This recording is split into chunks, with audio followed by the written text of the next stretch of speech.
You know us, we tell the truth, the whole truth, and nothing but the truth. We are legion. We do not forgive. We do not forget. Expect us. We are anonymous. Welcome to Disc 3 of the Learn Remote Viewing set with Major Ed Dames. Before moving forward with Workshop 3 training, please ensure that you have fully reviewed and understand the content in Discs 1 and 2 of this course. Also, to ensure that your skills will continue to grow, please make sure that you have executed practice sessions as specified at the end of the Workshop 2 DVD before beginning this disc. Throughout Disc 3, you may utilize your word descriptor list in Stage 2 only, and you may refer to the process flowchart at any time. These can be found in your Learn Remote Viewing DVD case. Let's begin.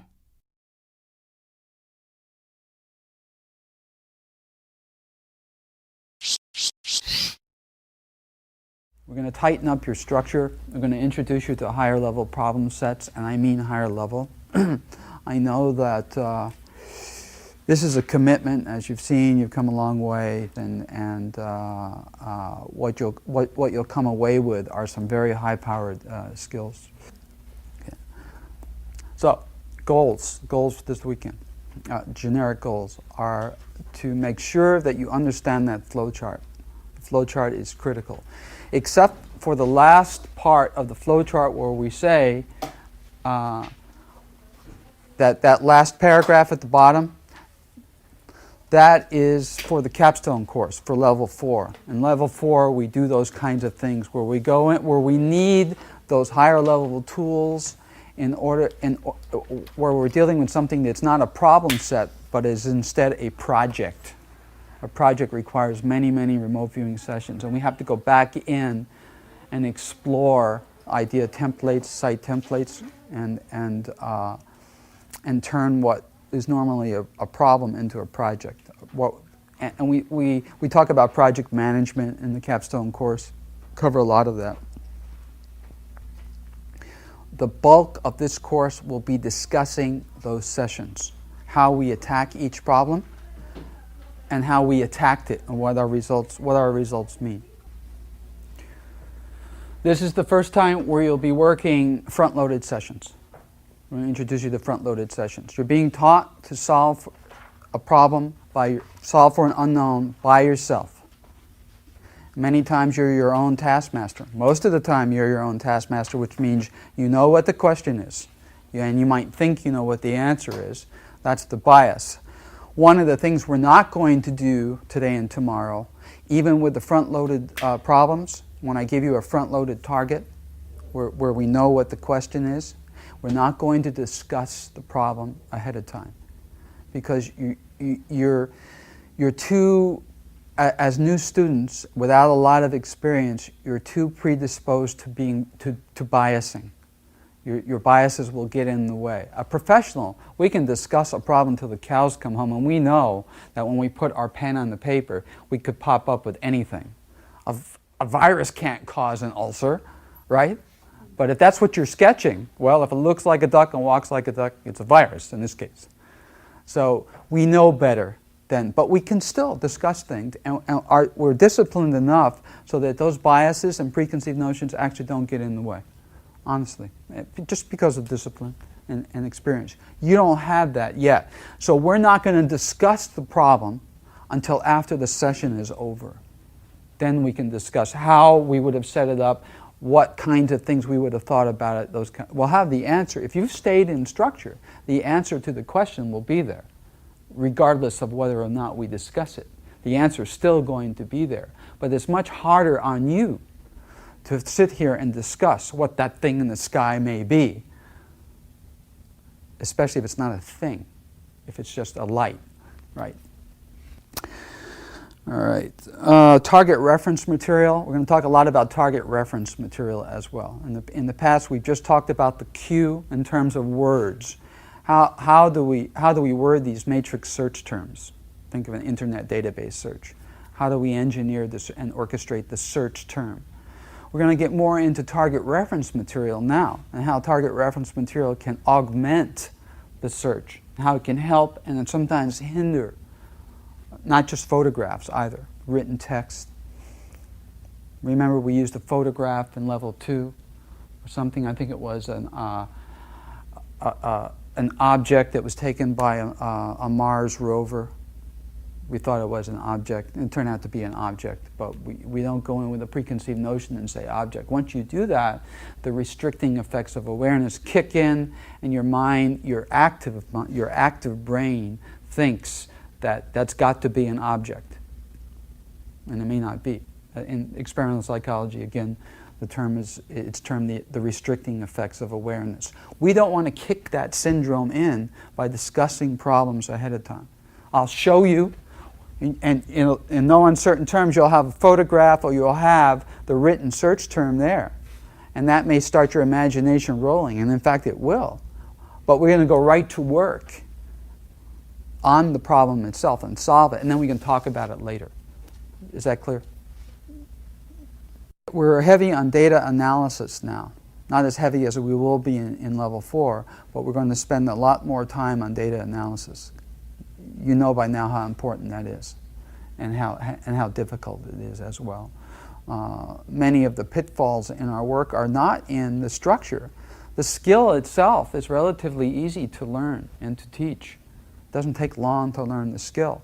But the pitfalls in our work can be in the queuing, setting up the queue, and we're going to cover that in great detail this weekend, and in data analysis, analyzing the data. Lots of pitfalls there.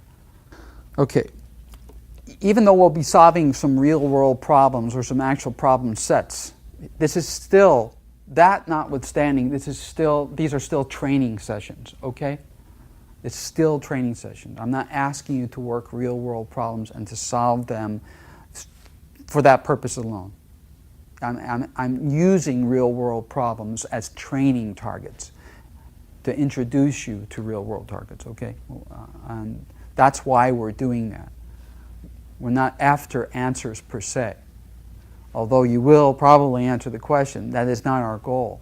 Our goal is to introduce you to the real stuff, how you'll be using this in practice, a wide variety and range of problem sets today and tomorrow, and to tighten up your structure, to make sure that you understand that flow chart and that you abide by it rigidly, and to instill a lot of rigor and discipline into your structure. That's how we'll solve this problem.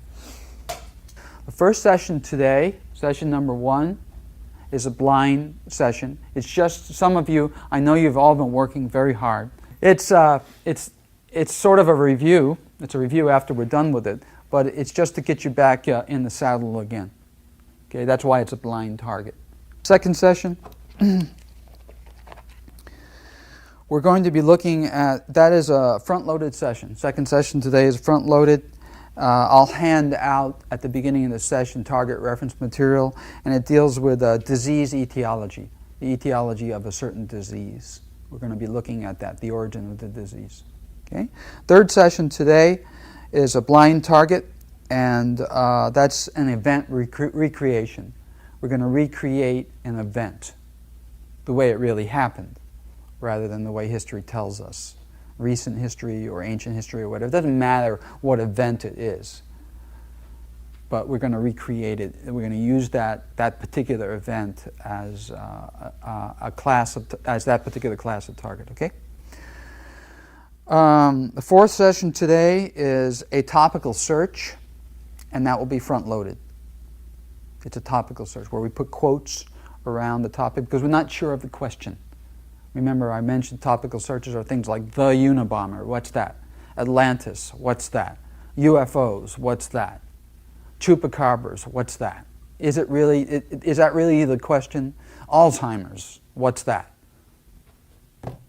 What are we really dealing with? Topical search. So we conduct a series of sessions. In this case, we don't have to do that because there's a number of different people who are conducting remote viewing probes against a topic that's front-loaded, and seeing what pops out. Is there anything coherent in what pops out? Okay? Predictive intelligence session. We're going to look into the future.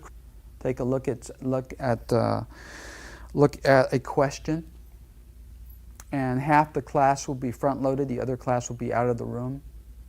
That'll show you the difference, once again, between front loading and not on a dicey problem. And we use the blind half of the room as a control. That's what we do in projects. We have controls too. We have an enigma this time, a science enigma, and the other half of the class will now be front loaded. You guys will be out of the room.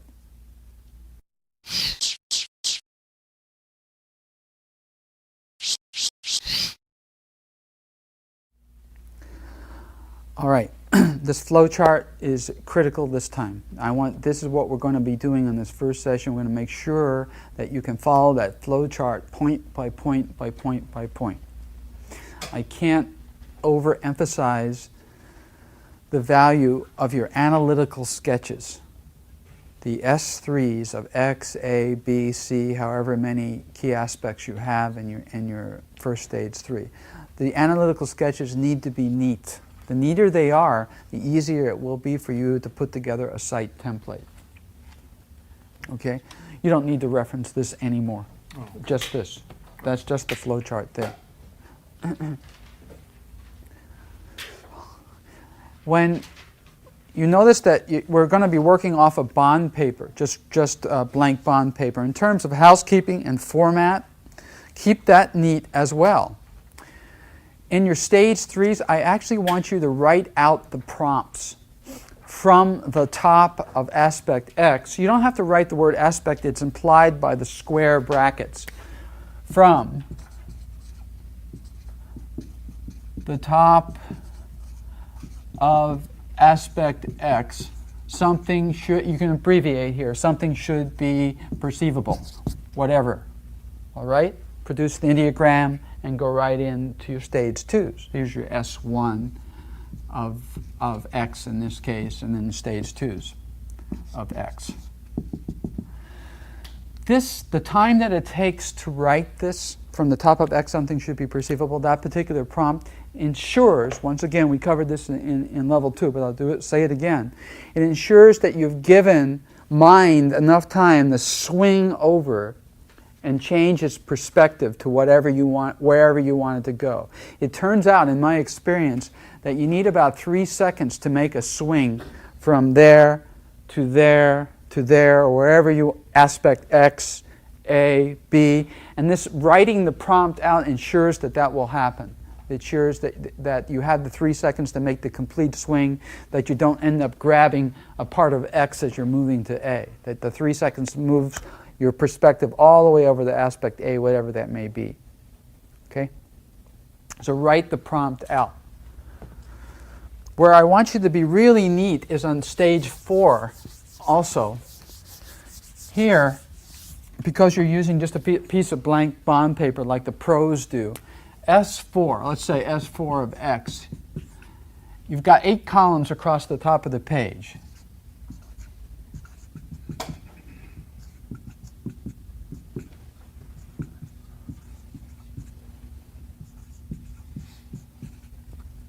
Underline that.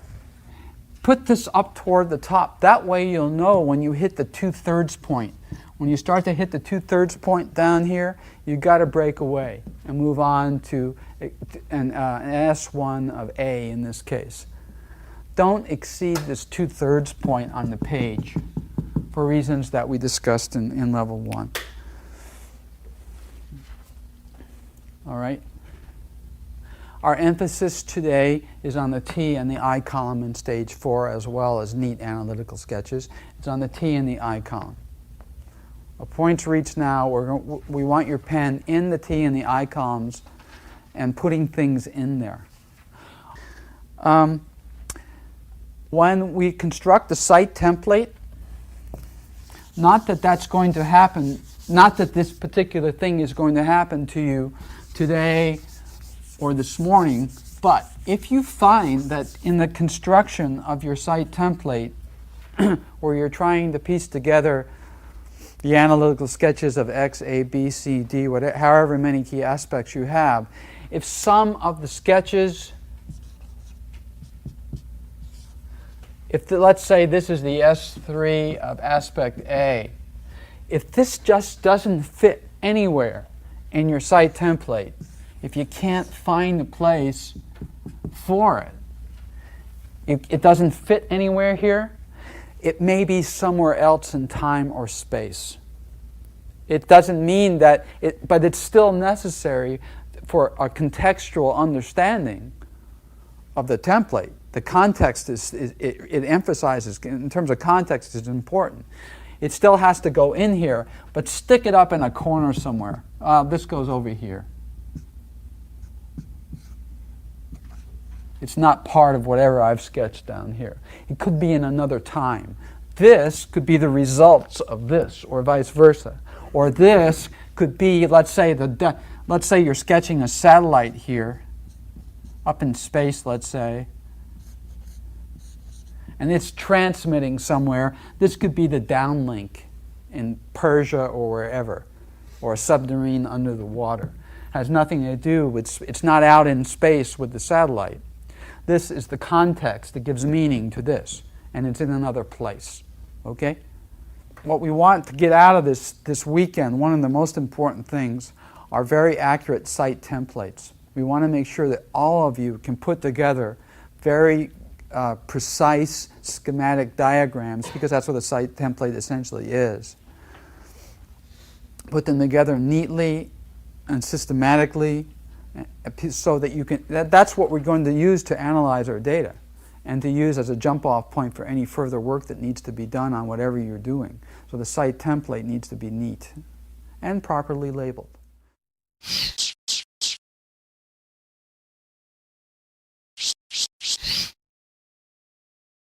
First target, again, is just to freshen up and jumpstart the process so we can get into some real-world targets.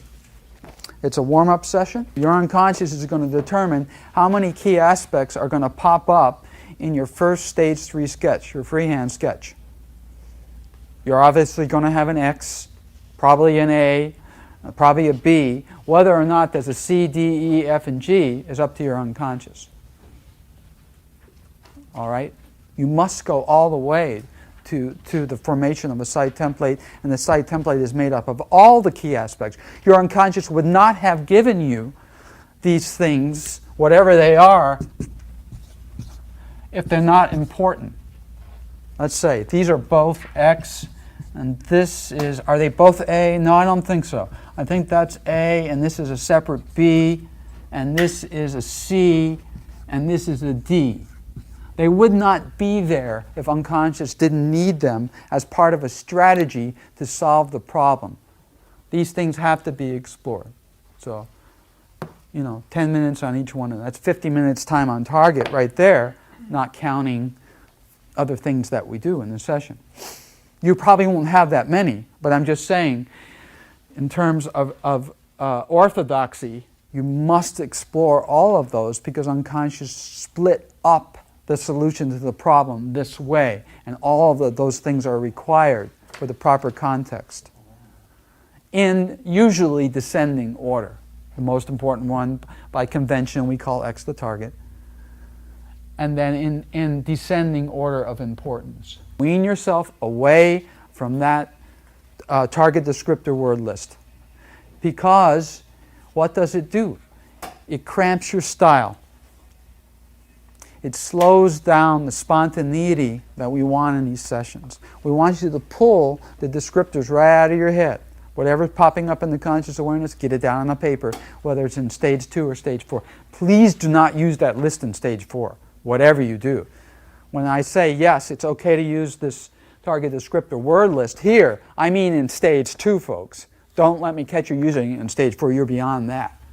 Because we need the spontaneity in stage 4. That's critical to the solution of the problem. Critical. And, as I mentioned in level 1 and 2, before you wean yourself off of this list, please be sure that you've memorized or committed to memory as much as possible the dimension words, including densities and motion words, which we subsume under dimensions for convenience only. Make sure that you have a good repertoire of dimension words. they're so critical to our work, because that's what you're going to be sketching in your analytical sketches. If you've got something that's moving circularly, you have to sketch something moving circularly in your sketch. If you have something that's dense, you have to sketch this long dense thing, or at least label it.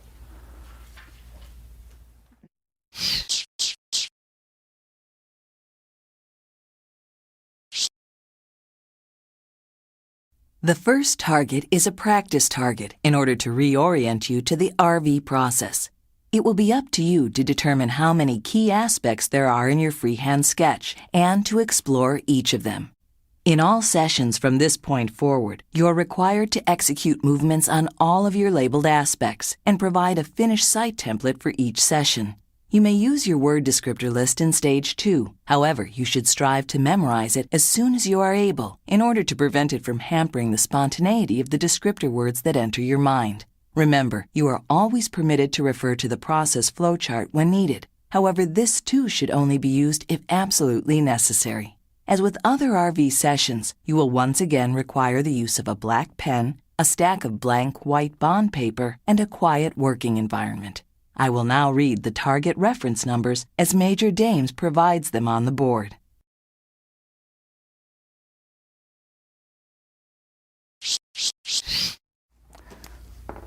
I'm going to write the target reference numbers on the board. This is a blind target.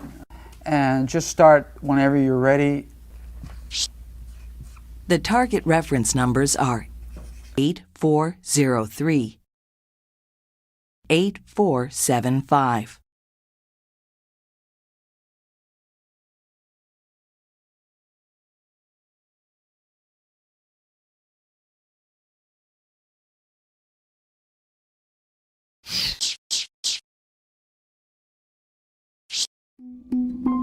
Let's continue.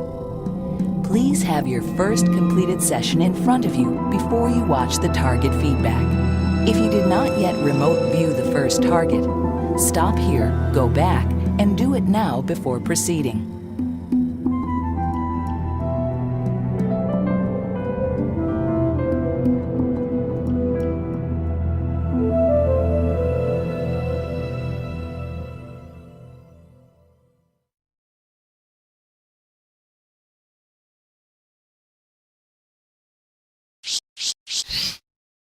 Does anybody have any templates that are intelligible and legible enough to know what the hell we've got here? This is the answer to a problem. What's the answer before we look at what the question is? What do we got in terms of a site template? So pull out the site templates, because all the data is there. All the rest of your session is scaffolding to get to the template. So all the pertinent information is in your site template. What do we have in terms of a site template? Okay, do we have any people? Huh? Circles or life forms, that's how the... Huh? How many? One. All right, what was your X? Now we're going to get into this, to the real nitty-gritty. On your first freehand sketch, we've done this before, on the first freehand sketch, where is that X? Because by convention, X is the target. But there's only two pieces of paper that are important to us. One is the first freehand sketch, because the answer to the question is always in that first freehand sketch, archetypically. So we look at that, and we look at our site template. The rest of the session, bye, we toss it. Almost always we toss it because it's scaffolding. It's the work that's required to get to the site template. But we want to look at that first freehand sketch also. Where's the X on the first freehand sketch? What is that on? What kind of an archetype is the X on? Steve? I've got a circle, so I'm assuming it's a life form. Okay, so a circle. So is your circle a circular feature or a life form? Life form. Okay, so you've got an X on a life form. And we'll hand this out. Osama bin Laden, present time. Now, if I go with your data, what do you have? What is that standing there? Is that a person or a structure? It's a person. Yeah, it's a person. So if your site template is correct, let's say that this site template is correct. The elegance of something like this, the reason that this is so elegant, if a session, I'm just using this as an example, something is so elegant is because time, present time, Osama bin Laden, present time. Time, as I mentioned in level 1 and 2, has no archetypical expression in stage 3. Time has no archetype whatsoever. Sky and time have no archetypes. They don't appear. So that means if Osama bin Laden, in whatever shape, way, or form he is going to have to be somewhere in that psi template expressed. Whether he's vaporized in particles or remains or intact or living, he has to be there. And what makes analysis so easy is that because time has no archetypical expression, the only thing in an orthodox sketch will be the person himself and land or terrain or whatever the surroundings are. That's it. That's why that cue is worked when we want to know if somebody is dead or alive. We do this cue first. What are we sketching? A living person or not? Simple. In analysis, it becomes very, very simple. If we were to go with this, all we have here is, what's this stuff down here? Ground? Okay, you got land, and you've got something here that is a life form that makes you feel depressed and concerned, AIs. He feels depressed and concerned. This life form is EIs, quiet and watchful. Okay? And the tangibles are life form, and the intangibles are standing and occupying, whatever that means. Real easy to analyze. How did you say our target again? Osama bin Laden / present time, not present location. Because the location, we would not be able to ascertain dead or alive, right? Because if the target becomes location, then you've got all this contextual stuff. Let's say Osama bin Laden's remains are in a box in Grand Central Station, New York. That doesn't tell you whether he's dead or alive because he's so hard to pick. You've got all these circles that are people. Which one's Osama bin Laden? Where is he? Whereas present time, location is a very, very small part of the contextual of the session contextually. Then, yes? So is he living or dead?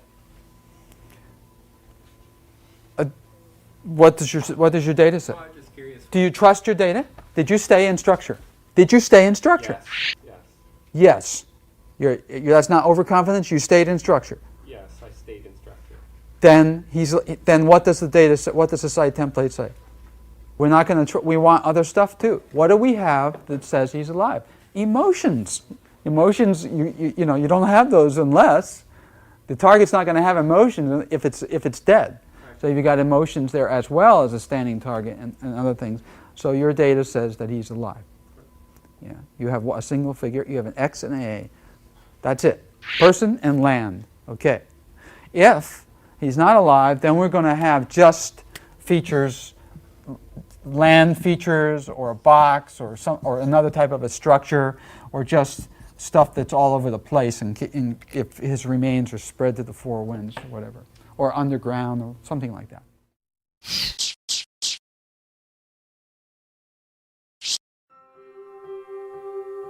At this time, take at least a 15-minute break to prepare for the second session.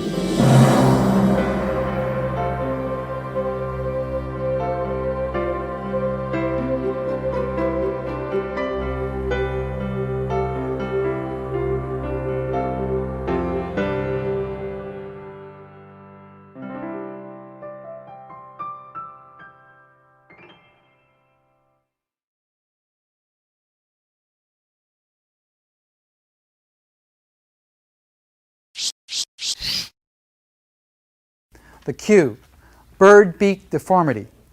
Which bird, which beak? The one in the photo, so there's perfect chain of custody there.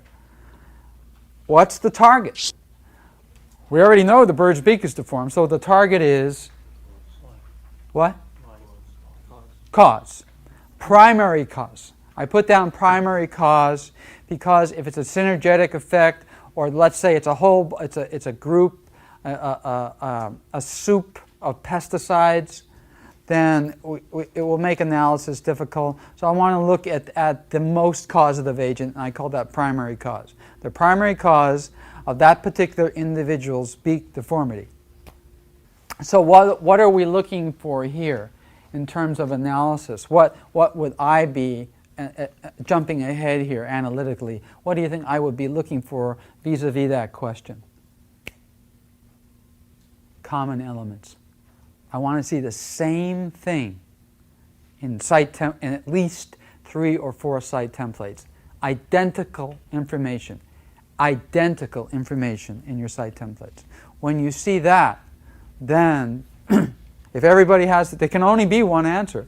Primary cause. That's a superlative. Primary. There can only be one. Okay? Unless there's something wrong with the cue that we don't know. But if there's nothing wrong with the cue, there can only be one answer to this question, just like there was on the last one. That's the value of this cue, primary cause. Now, you are going to be fighting AOL, which is exactly the reason I gave you this as a front-loaded target. I want you to see what it's like to work something that's, a real-world problem where sooner or later in your session, a picture is going to emerge.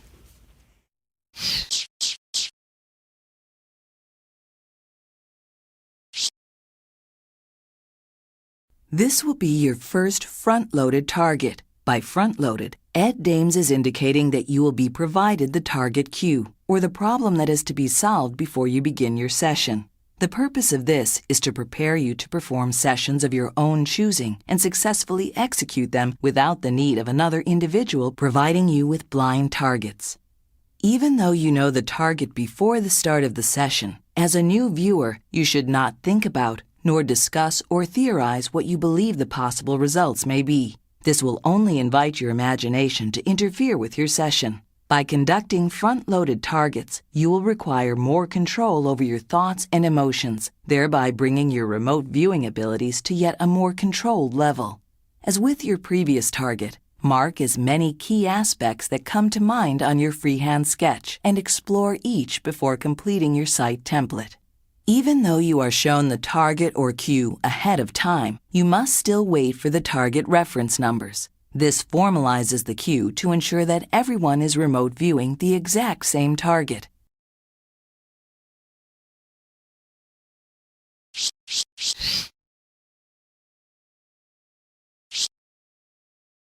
The target reference numbers are 2805, 1069.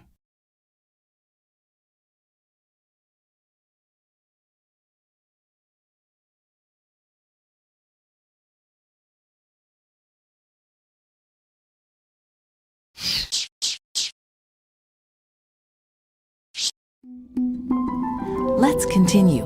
Please have your second completed session in front of you before you watch the target feedback. If you did not yet remote view the second target, stop here, go back, and do it now before proceeding.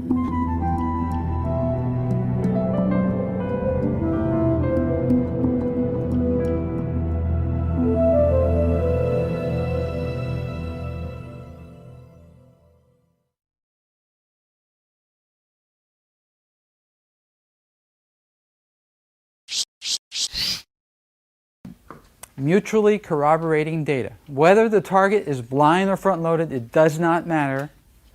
Train remote viewers. Mutually corroborating data is 100% correct from our experience. If 2 or more trained remote viewers come up with the same thing, that's 100% correct. All right?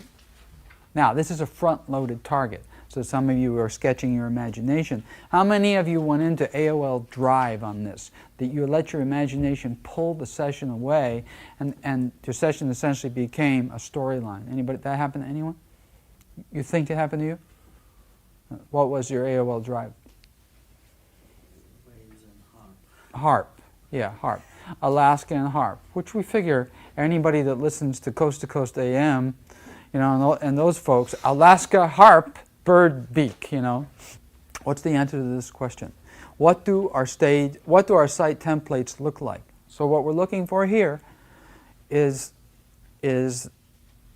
very similar, if not identical information, because there can only be one answer to this question. So I haven't looked around, and I'm going to correct your structure, but what do we got? Looks like I got some kind of mushroom spores or something. You have. I'm not talking about analysis necessarily. If you collate the data, what comes now at the end of a site template is this.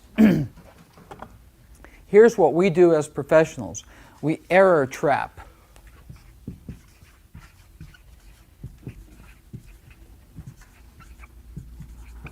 By error trapping, I mean this. Prior to collating and summarizing our data, I want to make patently clear to you the difference between a data summary and analysis in a moment. But before we do that, we engage in error trapping. Error trapping is a pretty nifty thing because it can raise the likelihood that whatever is left in our session is 90% correct rather than 80 as professionals. The way we do this is go back into our stage 4s, 2 or 3 or however many you have, X, A, B, and C. And we look through the stage 4 pages and the AI, EIT, and I columns, the columns that we use to label our site template, asking ourselves the following. Do we really want to hang our hat on this particular datum? Do we really trust it? This particular word here, whatever word that may be, especially with T and I. If you say, yeah, I really felt good about that, subjectively, I really trust this, keep it. If there's a word there that you don't feel good about, say, it's iffy, it could have been AOL, exit out. And then go into your site template and exit out there too, because you don't trust it as much as the other data that you have in your site template. By going through this process, we raise the likelihood that the data is correct. Now we have less data in our site template. If you've X'd out some of your stage 4 data, you have less labels and you don't have as much descriptive information, but the value goes up in terms of the session data, right? The likelihood that the remaining data is correct is raised by you taking out the trash and going through with this fine-tooth comb and asking yourself those questions about stage 4. That's what I mean about by error trapping. You get to do that yourself, going back through your stage 4s. So if you've eliminated some of your site template data by going through that process or not,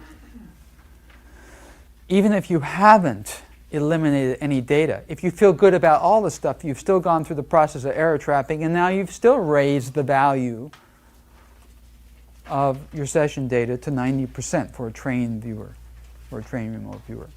That's error trapping. Now, and this is the important part, we summarize our data.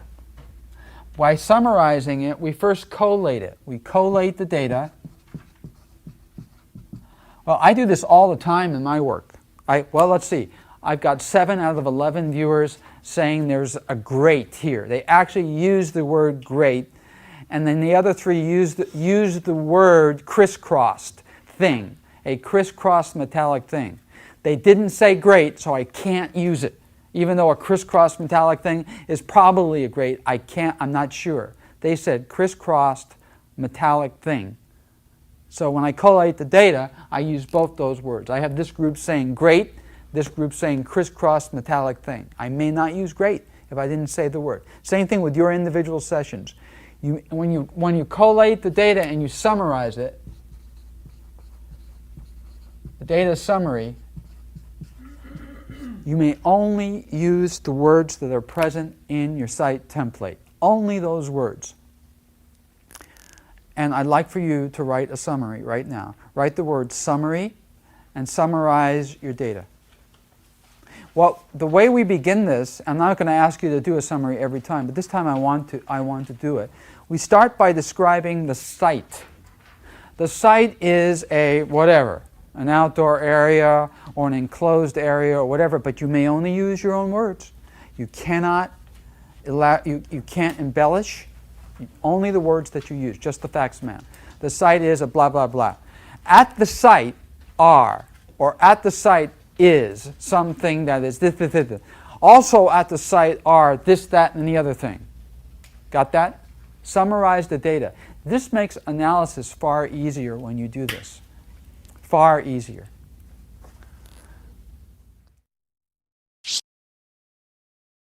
At this time, use the data that you obtained from your second RV target and create your own session summary. You may pause your DVD player in order to do this. Please continue when you are ready. Object round and angular, it's green, yellow, orange, you're saying plant. You actually said plant. You mean Plant, like- vegetative Yeah. plant. Okay, so he's got a plant. Tiny little fungus. Tiny. White. Yeah. Okay, good, good. So we're cooking here. You guys are doing a good job. Because we've got some commonality, in it, which is what I wanted too. Remember, we got a 20% running error rate here, but it's that the common elements that we're going to put together and solve this problem. And I think we're on to something here. We've got some common elements here, as you can see. Anybody else want to summarize their data? Doctor? Yeah, it's outdoors, small life form. Okay, so we've got a common thread here in all of the data. You guys are saying, essentially, the lion's share of you, that we're dealing with something that's small, right? Okay, I'm not going to use the word particulate, which you didn't use, but we're dealing with something small that's moving. So we have a small thing or small stuff? Yeah, we got small stuff. That's one thing. We got small, tiny stuff. Okay, what else do we know about it that's really important also? Color. Not yet. White. Not yet. A lot of people said white. Yeah, that's true. That's going to become more important later when we get into the refining analysis. But what's the origin of the stuff? The white. Plant, which is a surprise to me. So if you're saying plant and you're saying small stuff, what's coming off of a plant or what's connected with a plant? Could be pollen. Seed. It could be seed. Yeah. Spores, Yeah, spores. Now, did anybody actually? What if it's a plant? Now we can start getting into analysis. We've collated the data. We pull our thoughts together in so doing, which is important. We're collating our thoughts. So we've got this idea of small stuff that's connected with the plant. Now, what part of the plant do we know? Did anybody actually do any sketches? The plant That's the mushroom. and tiny stuff, particles or whatever. All right. Before we go any further with that, let's revisit the question. This is the answer to a question. What's the question? The cause of that bird's beak deformity, that particular bird's beak deformity. All right? Now, if this is the case, if this is the cause here, how is it affecting the bird, do we think? The food source. Food source or inhale? Could be water. Or it could be just a topical application of some plant Yeah. substance. Yeah, it could be a topical toxin. We don't know what the insult is, the toxicological insult yet, but we got tiny stuff that's affecting the bird. But it's the bird's beak that is manifesting the problem. Of course, there could be more stuff wrong with the bird, but there's a lot of toxicologists that have opened the bird up, and it's just the beak deformity here. It could be a hormone imbalance or something else like that. But here's the cause right here, the plant and the tiny stuff, right? So how could we know, is there more that we know here? A lot of you have also described this stuff floating in the air. If it's just a plant, let's say, that the bird is eating, or the plant seeds, we would have gotten that.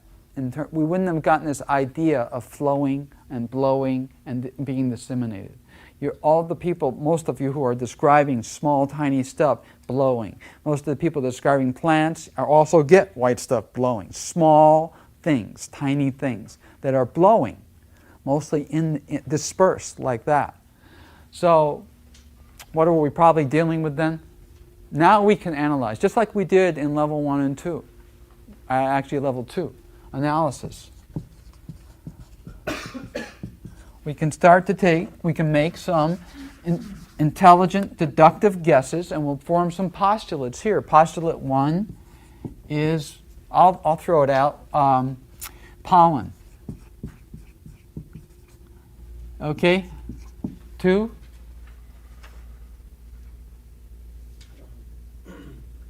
Could it be something else that's growing on the plant? Yeah. Fertilizer? Yeah, on that, it could be a particular plant. Mold or something? Yeah, it could be mold. Huh?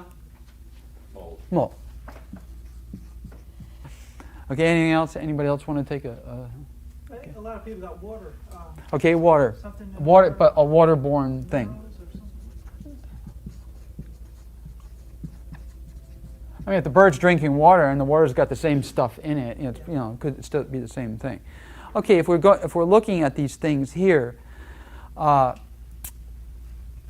probably, let's say with this one right there, if it's pollen, it's probably a single species. That's a good guess, a single species, but may not be. In order to find out, we'd have to go back into whatever your sessions, the common sessions, the common elements had, and look to see in your site template where the plant is. Where is the plant in the site template? That gets a label with element 1 or 2. Look at the bottom paragraph on your flowchart. You can now take a number 1 or 2 or 3 and stick that in your idea in your site template, and now explore that. This is the kind of thing we do in the higher level. Detectable. What we're doing now is brainstorming. Yeah. This is a brainstorming session where you've got a number of viewers who have worked this, and they're going back in with Occam's razor, and we're starting to slice and dice this problem here too. All of a sudden, the plant, you know, maybe have undergone a change, and that's affecting the birds too. Now, well, let's look at crows. Don't normally eat plants. Yeah, they are omnivorous. They like seeds and things like that, but it could be seeds.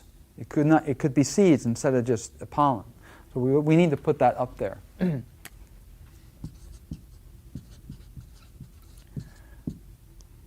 So we got something blowing on the wind, right? Now, the best way to handle this problem is to go into your site templates and put a number 1 on whatever the heck that is, whether it's in a pile or it's in the air. Pick one of those small particles and put a number 1 in square brackets on it. 1. And we call this an element instead of a key aspect, an element. Element 1. And then we do a movement on that. From the top of element 1, something should be perceivable. And so all of our attention now, we've turned our microscope up to 2,000 power, and instead of looking at the whole slide, we're concentrating on only one organelle, or only one organism. See? Then we get a lot of information about that particular thing there. Then we're in a better position to determine if we're dealing with a seed or a spore. We'll have a better idea of its geometry. Is it smooth and round, or is it hexagonal or pentagonal? What are we dealing with? Is it more like a diatom rather than a pollen? Pollen is mostly round. Diatoms are something else. Blue-green algae is stretched and long. You know, what does it look like? We can sketch it and draw it.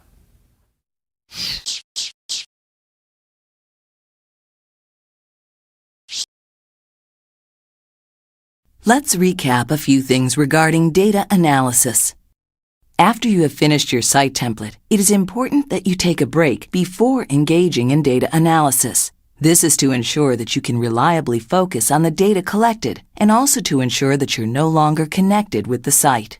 Data analysis is performed by following these steps. First, review all data on your Stage 4 templates and cross out any information that you do not trust. Next, collate your data from each of your Stage 4 templates. Then, summarize the data by first describing the site, followed by what is at the site and how it makes you feel. You can only use words actually written down in either your site template or Stage 4 data. Finally, using deduction, create postulates which match your data. Be certain that your data supports the postulates you determine.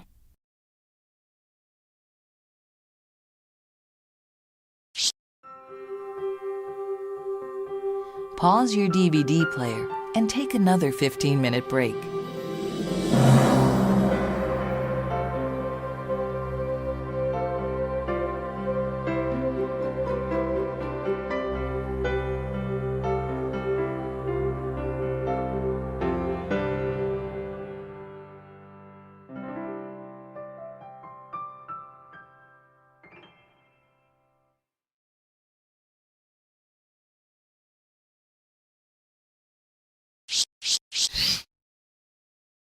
Okay, new session. This is an event recreation. We're going to recreate an event. So I don't think you guys have done this with training targets before too, but we are solving for an unknown. So you have to tell us what went down. Okay? Did the butler do it or what? So I'm making it harder by suggesting things like that. Was that really a UFO? Did the butler do it? Now your mind's all over the place, right? So that's what I do to my professionals. Right before I'll do this, and then when they put their pen in the paper to take the TRNs, then I'll interrupt them again, just to hit them again with something else like that. Now remember your last session when you got this yellow butterfly? That shouldn't go in this session. Now they got the yellow butterfly in the mind. They have to fight all this, and in the end, what I'm trying to do is just get somebody to just say, okay, are we ready now? And just not care what the heck. What happened in the past, what's going to happen in the future, just right now, put your pen on the paper and roll. It's just a job. That's the attitude that we want. When you get your mind out of the way and it becomes just a job, that's when the information pays off. It's all pristine then. It's just rote. Like multiplication tables or playing the piano, it's just rote. Your body just, step by step by step by step by step, like building a wall or a house, and you're done.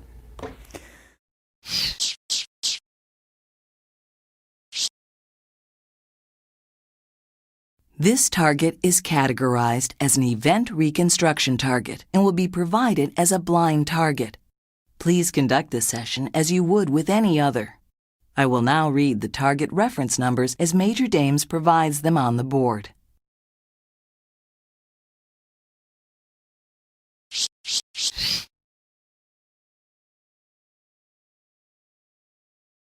The target reference numbers are 7941 0870.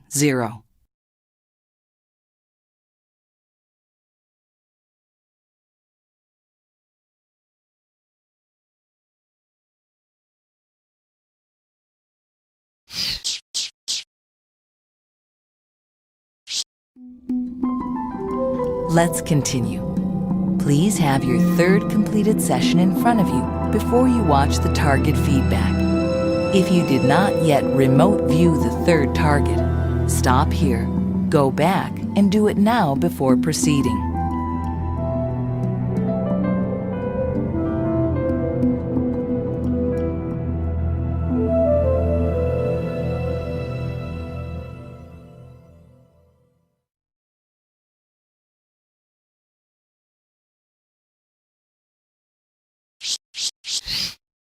I told you it's an event. What are the details of this event?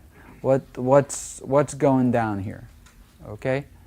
Are we dealing with something that's apocryphal, that didn't happen? If this is a nonsense cue, if the cue is nonsensical, then the data will be equally as nonsensical. It will be incoherent. There won't be any real continuity from one viewer to the next. There won't be any overlap if it's a nonsensical cue.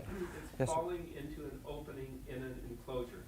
Do you have any movement associated with your? Yes, I have the same thing, an enclosure, an opening, a depth, and a movement up and down. Okay. Is this all that we're dealing with here in terms of, in other words, this is not the Battle of the Bulge, or it's not the invasion of Normandy.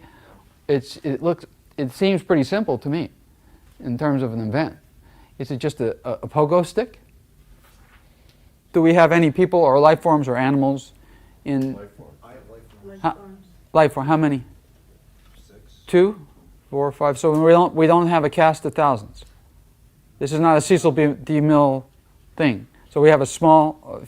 Did you guys get any life forms? I kept producing that archetype of mortality. Okay, but did you get any life forms in it? No. Yeah, well, you can't. Even with professionals, guys, I would be very, very careful about ideograms.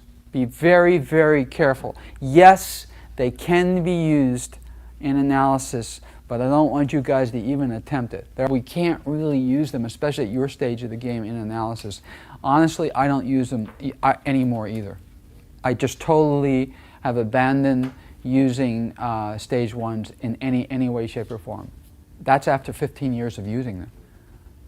I don't use them anymore. I rely entirely upon my stage 3 sketch, my analytical sketches entirely.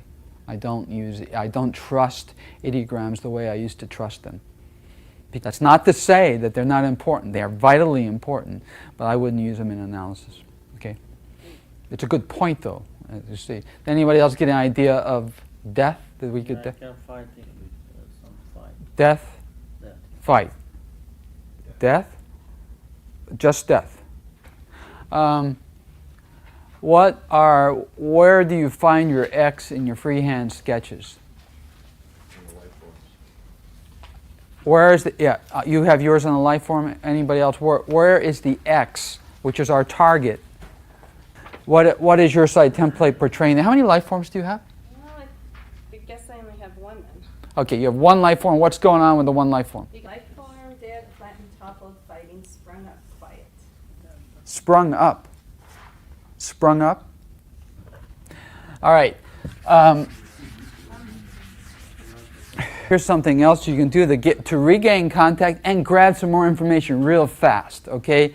You're hanging your hat on a thing at the site that's most important. Put a number 1 on it and hit it.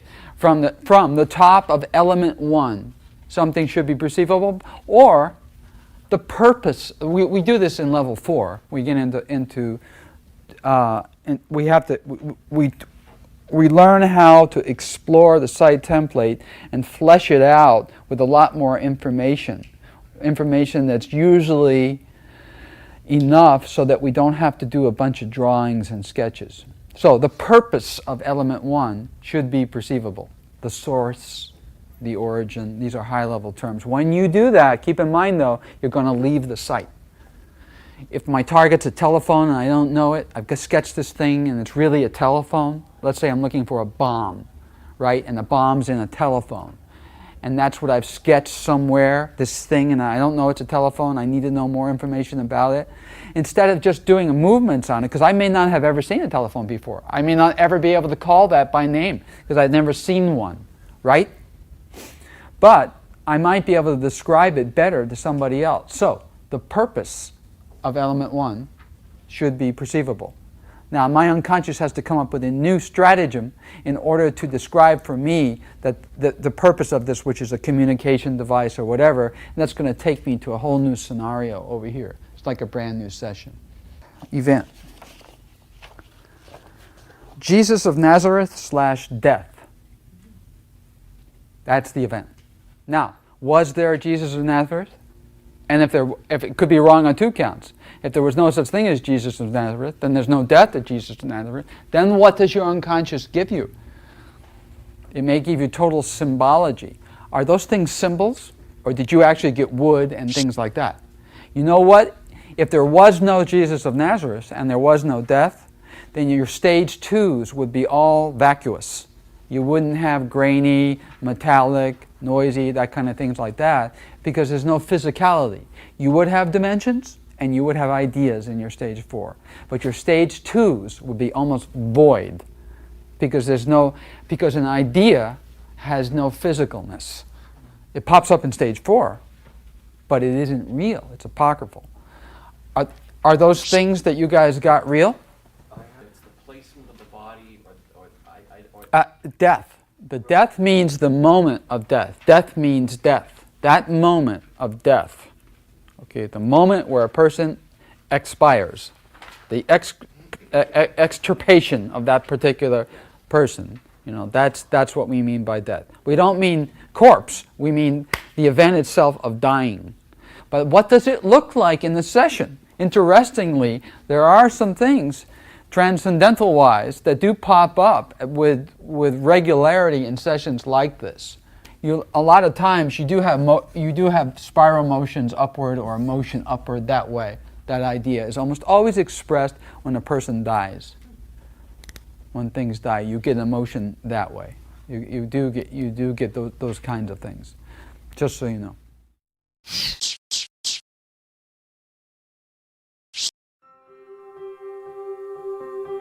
Pause your DVD player and take another 15-minute break.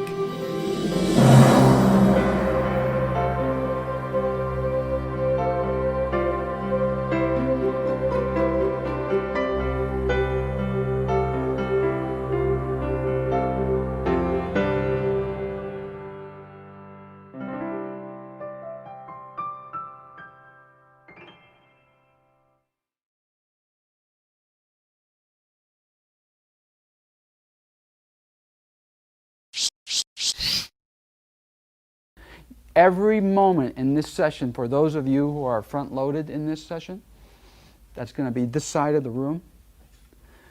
If you catch yourself one moment thinking, beginning to contemplate any datum that enters conscious awareness, if you start to think about that, it's going to be a seed for your imagination, for your creative imagination to take off. You can't do that. Every time you get interested in anything, it's time to move on to the next step, whatever that is. This is particularly relevant in stage 4, because stage 4, the pace is slower. That's much more opportunity for creative imagination to jump in there as your best friend and help you out. You must have control of your mind, rigid control of your mind. What that means is this has to be rote, just like the multiplication tables. You don't question, what 7 times 7 is. It's just 49. It has to be that fast. No thinking whatsoever. Do not think at all, or you will blow this, because it's very dicey. All right? They'll be blind. Those guys are your control. If they come up with the same thing you came up with, that's a good thing for you, because they're working in this blind. They have no idea what the target is, other than it's a predictive intelligence problem. Become a robot until the end of the session. After the session's over, we can strap our egos back on, we can strap all that stuff back on, we can be us again. But when you're in this session, robot. But that's the same as any other skill, really, whether it's skiing or ice skating. Athletes have big egos. The stars have big egos. But they know better than to take that ego out there on the basketball court or on the ski slopes or wherever they're at. Because it's not going to serve them well. It's going to get in the way of their performance. So your egoic mind has to go out when you put your pen on the paper. And your analysis has to be controlled. No running analysis. Essentially, I've got this much information. That could mean this. That could mean this. That's thinking. Okay? If you're worried, if you become frustrated, that's thinking too. Frustration means you're thinking about something and you're not happy. That's frustration, thinking. If you're worried and your face gets all contorted, and I see that, I know you're worried, that's thinking. I have been in your place before, and I know how difficult this is for new people to do. It was very difficult for me for years. It wasn't easy. It just takes practice, but you got to start somewhere. This is where we start. You folks to leave the room for about 3 minutes, just 3 minutes, if I may ask you to do that, while I front load these people on the exact nature of the target. I'm going to give them the cue, and you're going to be blind.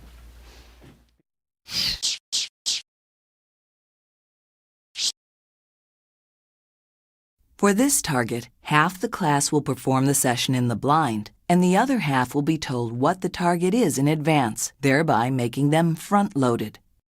Initially, many of the front-loaded viewers will let their imagination get the better of them when doing a session. But with time and practice, there is no discernible difference between the two methods for professional remote viewers. For this target, you will perform the target with the blind half of the class and will not be shown the target until you have executed the session. I will now read the target reference numbers as Major Dames provides them on the board.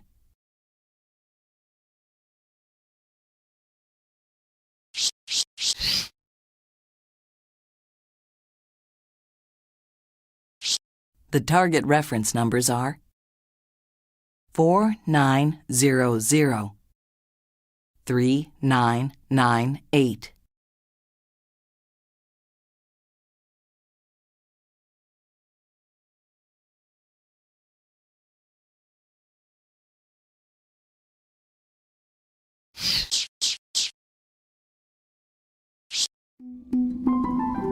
Let's continue.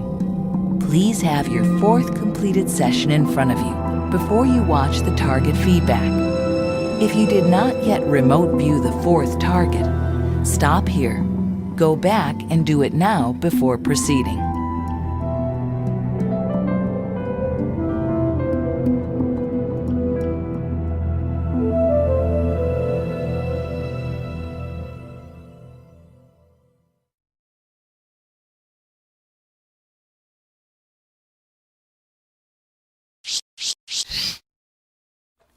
Okay, let's look at the Q and discuss the Q and then talk about our findings and see where we go from here. All right?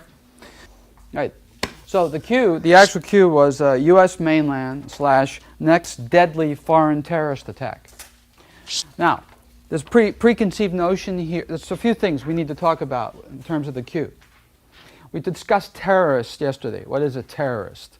The term before 9/11 we could not use. It wasn't an effective search term. It was meaningless. One man's terrorist, another man's freedom fighter, that kind of thing.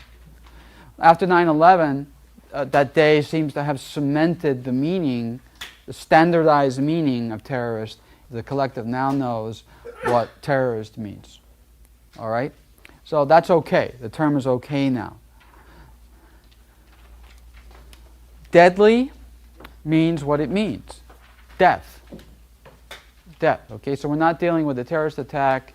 That the topic of interest is not one in which terrorist attack and destroy simply structures. Death is involved. But what's the preconceived notion here? It's an in-your-face notion. What's the preconception? That there's going to be a terrorist attack, a next terrorist attack. That is a preconceived notion on the U.S. mainland. There's going to be a deadly terrorist attack in the future. That may not be a fact. So, in essence, this search term is almost a pseudo-topical search. We're not sure if the question's kosher, right? So these are exploratory sessions to see if there's anything out there that looks like that. So what we're looking for on any session is consistent data. If we've got consistent data, then we're on to something, whether it's a topical search or whether it's a discrete cue. Where's the consistency? Do we have any consistency here, or is the data across the board incoherent? Is there any commonality whatsoever in the data? Most of the confidence factor is over there, though, because they're blind. You guys are front-loaded, and we cannot completely trust your data because you're not professionals. We have to really turn to the control group there. Then if we notice any common elements here, any common denominators, then we can go back to you guys and say, did you get that too? Yes, I did. And now the confidence factor in your particular work, whoever has a one-to-one correspondence there, that confidence factor goes up. How many people got movement that's above ground? That's what I was going to ask you. Was the motion that you're describing above ground, or was it? Or do you know? Circling. Do you have a surface that a line at the bottom of your page, or are you looking at an event from a bird's eye view that's possibly above ground, or are you looking at a profile? If you're looking at a profile, your unconscious will almost always give you a line, a reference line for land or water or a surface. Almost always. Do you know? Okay, you're not sure. Okay. This intrigues me. This intrigues me a lot, because those don't look like people. Those look like molecules or something like that that's moving laterally. Let's say that this data is correct. It's a pretty descriptive site template. I like this, but that's just my own bias. That's all. If she were the only one working this target and nobody else worked it and she gave this to me, it's pretty much an in-your-face thing. I could walk out on the street out here or grab somebody else, just a passerby, and say, okay, let me explain what this is. These are things moving this way, and it's dry and dusty down here, and it's moving in a coiled fashion, and it makes you sick. What does that look like? And what do you think they would say to me? Virus or bacterial. A germ, or something like that. 1, 2, 3, 4, 5, 6. 1, 2, 3, 4, 5, 6. Every one of these things is 6 circles, and it's connected like that. So is that? You're saying that it makes somebody sick, and that this is alive, right? So we're not talking about a gas. We're talking about if it's moving and blowing across there like that, It looks like it may be molecular and protein or something like the DNA, whatever. And it's making people sick. Well, in terms of the question, that's pretty important. That if this is the answer to a question, and this is a terrorist attack that's deadly, that's going to kill, then we're looking at biological or biochemical warfare, something like that. That's why I'm intrigued with that particular session. Were you blind at this target? Mm-hmm. So that means that the confidence factor in our work is higher than those of us who are front-loaded. If there is something out there over the horizon that matches this search term, that's coherent and consistent from day to day, it's already done. It's a fait accompli. It's just as real as an event in the past, at Pearl Harbor or whatever. That's why we're looking at this. Because if there's something there and we download it, it's already happened in the future. It's that solid. A remote viewer, if it picks up a future event, a group of remote viewers, they're picking up a future event and it's all consistent, it's still, the 100% rule still applies. It's a done deal. It's going to happen. But if your data is inconsistent and everybody's coming up with different data, we cannot hang our hat on this. There's something fuzzy, there's something wrong, or it's too far over the horizon, or there's too many permutations and decisions going on right now and it hasn't gelled yet. That event we can't see over at the event horizon. It hasn't popped up on an event horizon. Right? That's what we're looking for here. Do we have anything that's consistent? That's the point. What do you guys think? I don't think we have anything consistent here, too. No. Even though I like that session very much, we can't go with a prima donna. One of the things you learn as a project manager, and we'll talk about this in level 4 again, is if you're working as a team, there are no prima donnas. That is a big mistake with project managers. Okay, hey, this is a really nice session because it's crystal clear, really easy to analyze. It's in your fit. The answer's right there. You don't even have to do an analysis. There's only a couple of postulates that fit this too. I like this one. I'll take this. You know, you've just eliminated all these other people because your prima donna produced something that you can read. Don't do it. Don't do it. No prima donnas in this business. It's got to be consistent. I'm not saying there shouldn't be a devil's advocate. But that everybody's got to agree before you go with it. There's only two possibilities here that I can think of. If that's the case, if all this is incorrect, and you guys are still new viewers, we haven't worked it professionally, so it may be that it's a bad hair day for you. But let's say the data. Welcome to Disc 4 of the Learn Remote Viewing set with Major Ed Dames. In this final instructional DVD, you will execute 2 advanced Enigma targets. You'll analyze your data right along with the workshop class to hypothesize potential conclusions. You will then be shown how to perform follow-up sessions on elements of your site template to obtain additional information about your target to determine the answer to the question. The last 2 sessions, targets 3 and 4, will not require your participation with the workshop class, as with all other targets in this course. However, you will be informed of the cues that are utilized by the class so that you may execute the same targets for yourself or with an RB team on your own.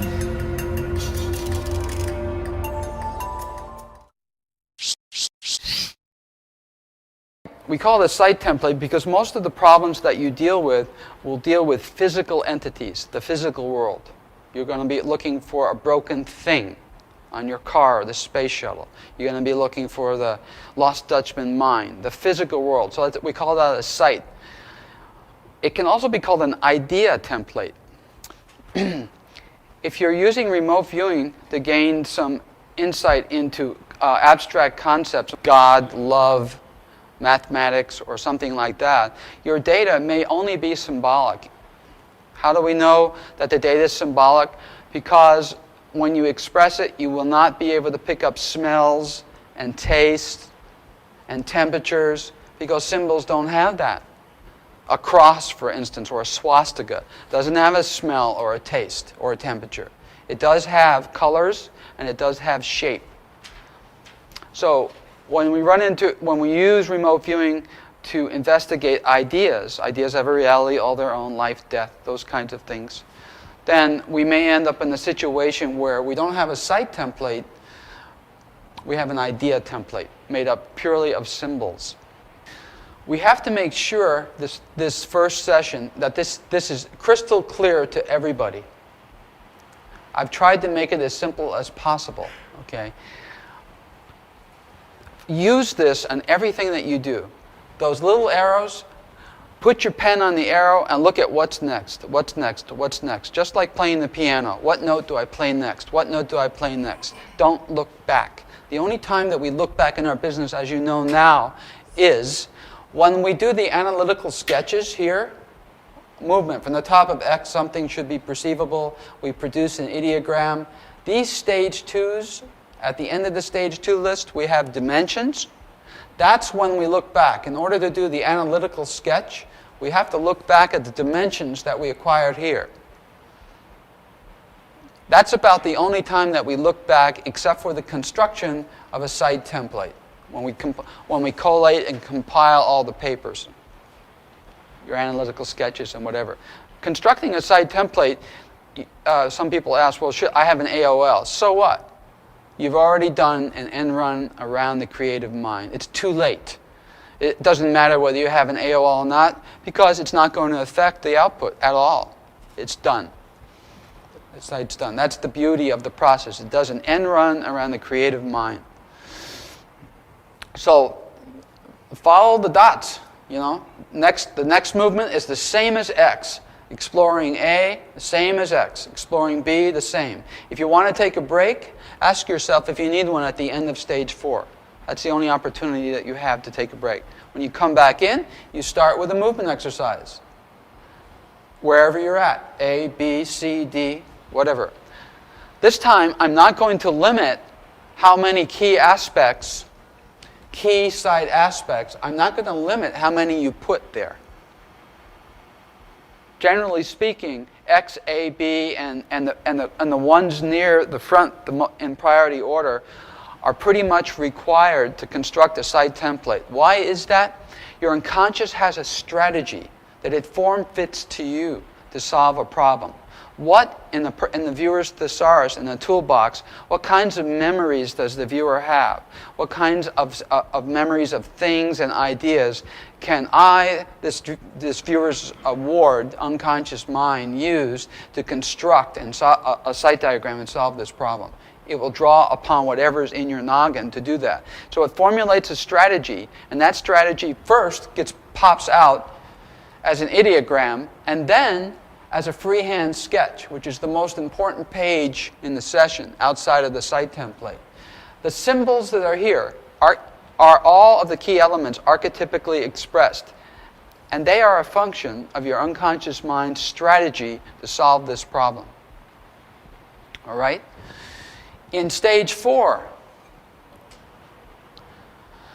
your unconscious has a strategy also. It doesn't willy-nilly explore aspect A or aspect B or X and say, okay, there's some yellow here, and over here some green and shiny and red, and over here we have something that's vertical and it's a table or whatever. It doesn't do that willy-nilly. It knows it's only got 2/3 of a page to express some really critical data, and it chooses those in an elegant manner in order to get as much quality, high-value information across to you in as short a period of time as possible.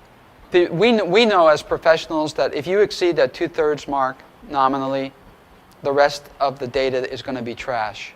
You can't hang in there that long and play that particular piece. It always feels like that next piece of data is really important. I know, but when you say it feels, it's actually what you're saying is you think the next, and that's thinking. Stop right there. From experience, we know that do not exceed point, everything after that is almost always AOL, almost always imagination.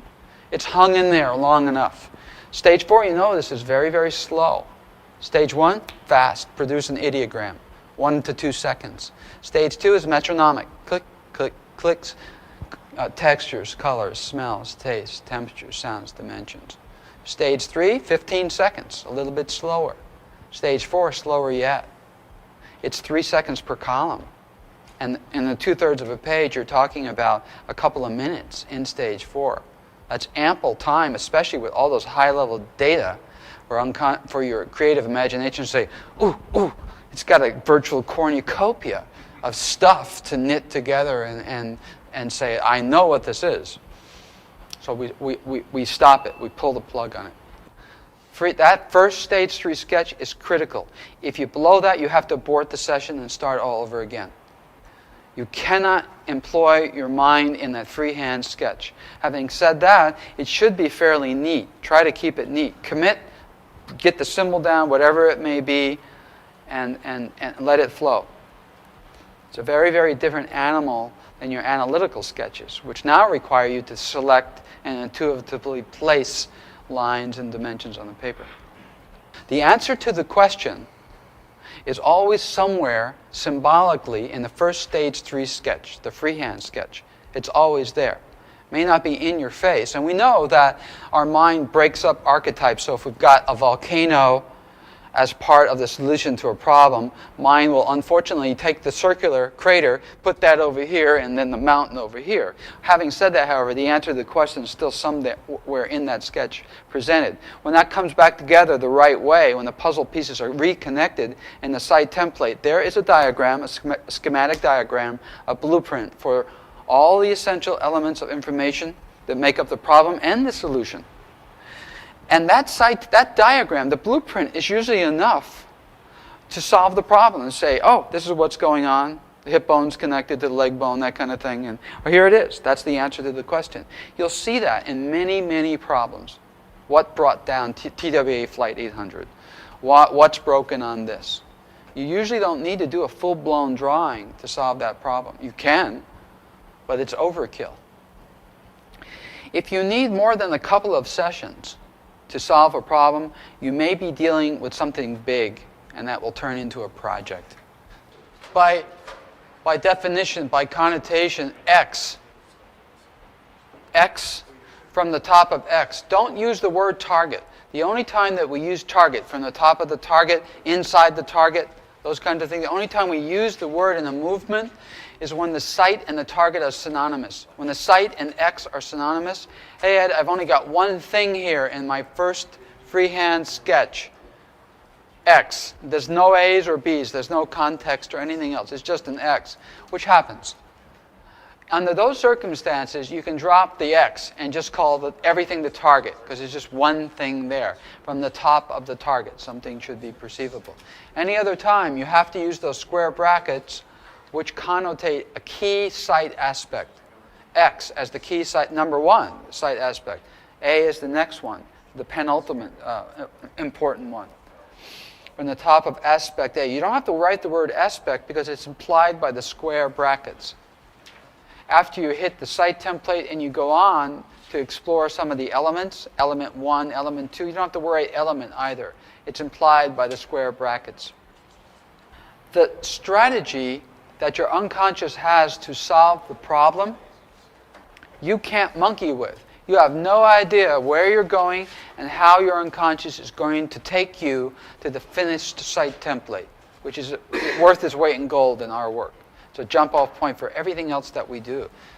You construct a building from its blueprint. These are the blueprints. We have that. We have everything we need to get as much information as we want about the target. Cure for AIDS, you name it.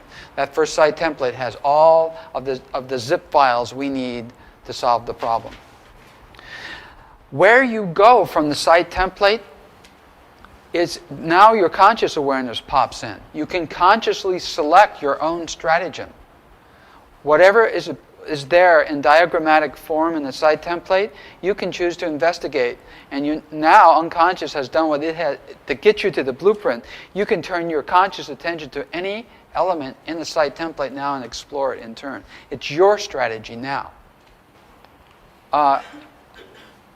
Do not go back up at any time. When we produce an ideogram, whether it's the first ideogram, which is a gestalt for everything contained at the site, kind of a big thought ball for all the elements at the site, whether it's that ideogram or it's an ideogram that's associated with one of the key aspects, don't go back up and touch it with your pen to try to grab stage 2s. Watch what happens if you touch that ideogram. If the ideogram is like a zip file, right? Okay? And I go back up and touch that. I've only touched one paragraph in the zip file. And I'm pulling out the sensory impressions that are inherent with that point right there, and I'm not kidding. Right? It's just as if you had a stage 3 of some things like that, and that's my X, and that's my A. If I go back up and I explore A and I touch that, whatever's right there, let's say A is this board right here, this dry erase board, and I go back up through a lens darkly and I touch right here, right there, and I pick up shiny and gunmetal gray and reflective, I've skewed the results. I've disallowed my unconscious from taking its strategy and getting me to know what this is by picking parts of it. Rectangular, upright, vertical, slick, white. Okay? That's what unconscious will do. If I hold my pen here and I keep going back and touching that, I'm only going to get that part. That's what literally happens when you touch that ideogram. By dint of your labor, by doing that, it's a burst transmission, and everything you need to know is front-loaded right there. You got it. You're sitting on it. You know that there's white there. You know that there's yellow there. You know this. You know that. You don't have to go back up and do that, because that's what you got by doing this right here. You got a big zip file, and you're opening it up here, not by going back up and recollecting a piece of the zip file. Don't go back up and touch the ideogram. If there is motion inherent at the site in any of the aspects, whether it's the target or any of the contextual elements, that needs to be expressed by a little arrowhead. Remember? An arrowhead, the direction of motion. You have to decide as the viewer, as the individual viewer, whether or not this line that you produced in one of your sketches is the boundary of a curved thing or is actually describing motion that's curved.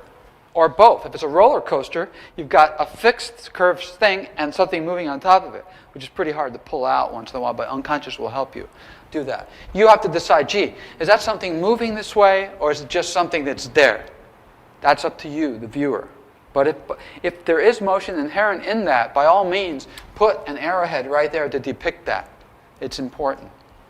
If there's an object that's in motion, like this, let's say there's a circular object in motion, then depict the motion by an arrow somewhere. Very, very important in our work, problem solving here.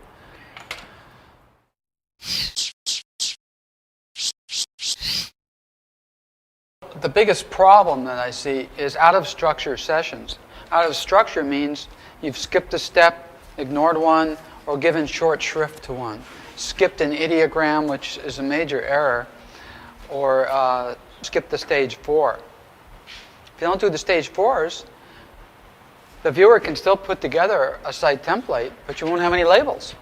You'll just have a diagram without any labels. And think of a blueprint without any labels. It's just a bunch of symbols of things. You're not sure which is the bathroom door on the building and which is the main entrance. You just have stuff. So you need stage 4s. That's where we solve a problem. Speaking of stage 4s, it's time to put the pedal to the metal on the T column, the tangible column. From these, put something in that T column. But not just anything. I'll show you how to do something. If you don't, the T columns are empty. Many of you have a ton of descriptive sensory impressions. Colors and dimensions. The colors and dimension columns are loaded.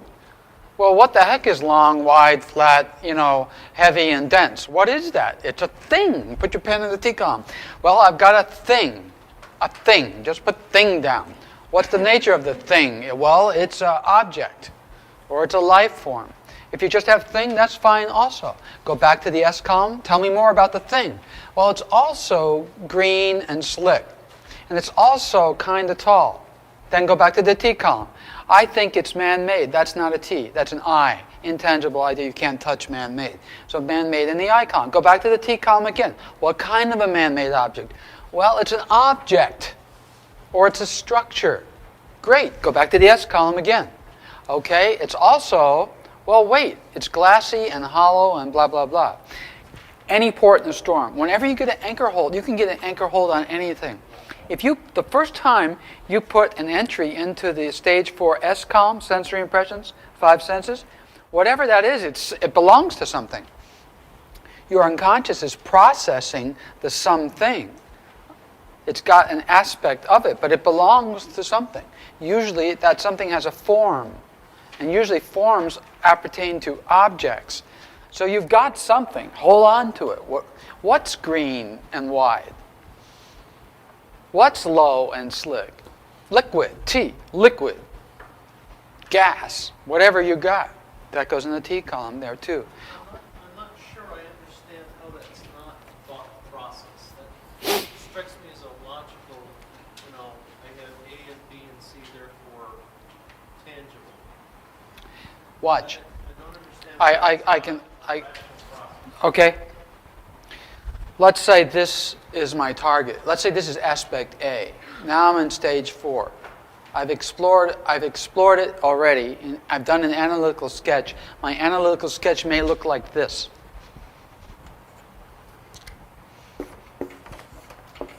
Okay? That's my analytical sketch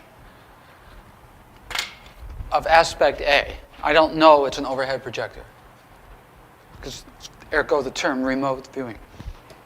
Okay, we're in stage 4 now. Now your unconscious is delivering up information to you. It needs a venue. You provide that by putting your pen in the S column first, 5 senses, okay?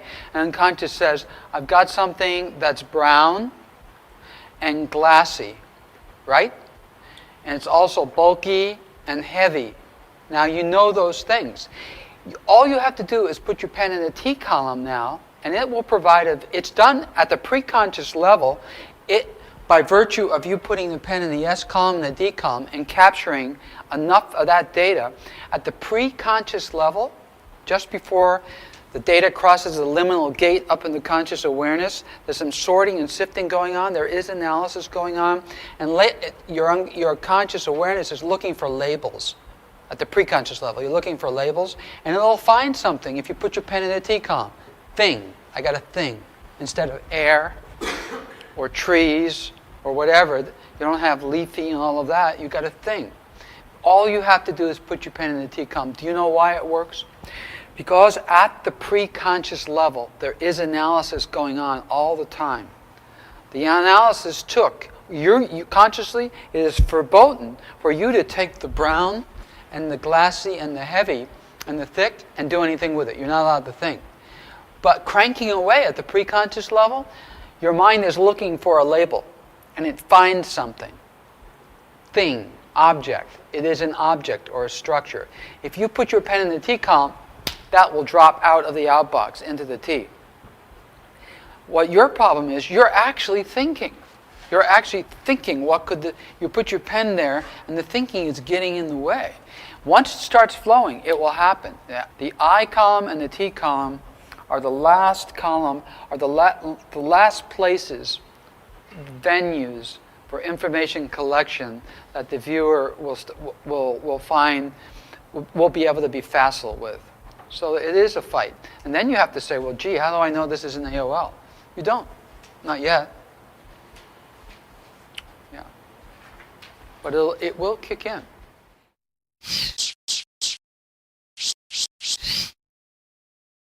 The purpose of this first session for me as a teacher is to make sure that you're in structure, that you're staying in structure.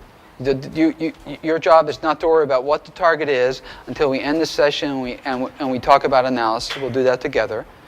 And when I'm sure that everybody's back on track, then we'll tackle a more difficult, but just as sexy a target, just as interesting a target. Okay? I'm glad you're all here. It's really nice to see you back. This is as you teach more and more skilled people, you can have more and more fun. It's like any other skill. If I decide to change the task and say, oh, that's not really what I want, I have to change the target reference numbers too, because they now become ingrained in my mind as the taskmaster with the task.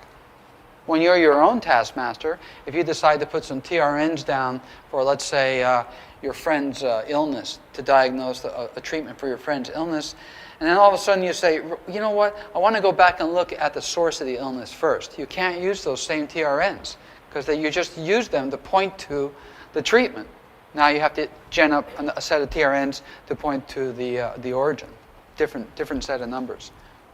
So you guys are going to have to actually solve the problem. It is soluble, or I wouldn't give it to you as a first project. Don't worry too much about solving it, but go to work, do a good job. I'm going to be looking at your structure.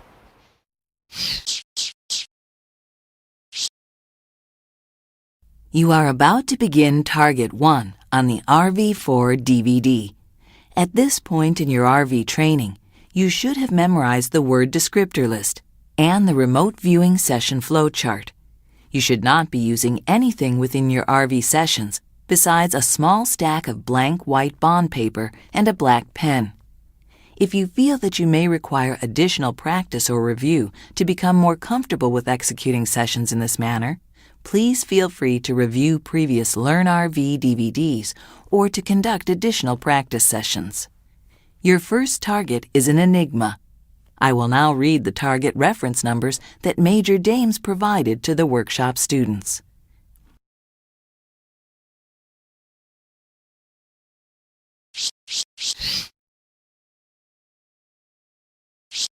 After you obtain the target reference numbers, pause your DVD player and begin the session.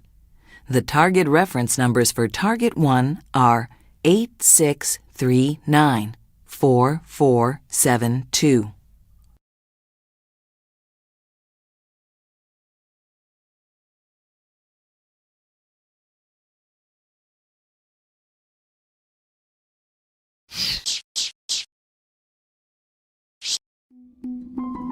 Let's continue. Please have your first completed session in front of you before you watch the target feedback. If you did not yet remote view the first target, stop here, go back, and do it now before proceeding.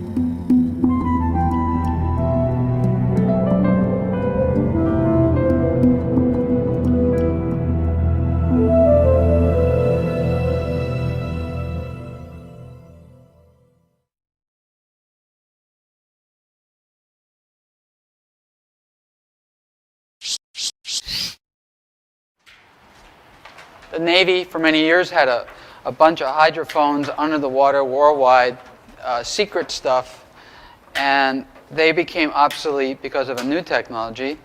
And so they turned over these hydrophone arrays to the National Oceanographic and Atmospheric Administration. The scientific community, is pretty much aware of all of the sonograms and what they stand for, what makes this, what makes that. This is a blue whale. This is a sperm whale. This is a tanker. This is a speedboat. This is an underwater explosion. They all have specific sonograms, voice prints, if you will, and which are known.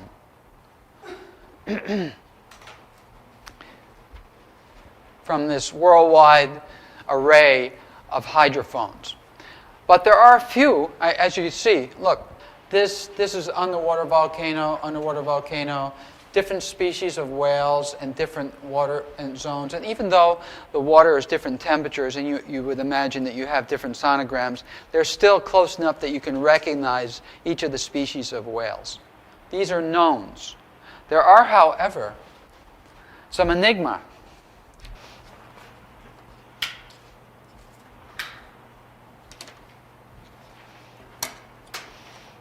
Here's some unidentified sounds here from this acoustic array that NOAA now controls and possesses. And names are given to the sonograms based upon what they sound like to the scientists. They just slap on a name here. Upsweep, whistle, slow down, train, Julia, and bloop. So the scientific community does not know the origin of these sounds. Okay?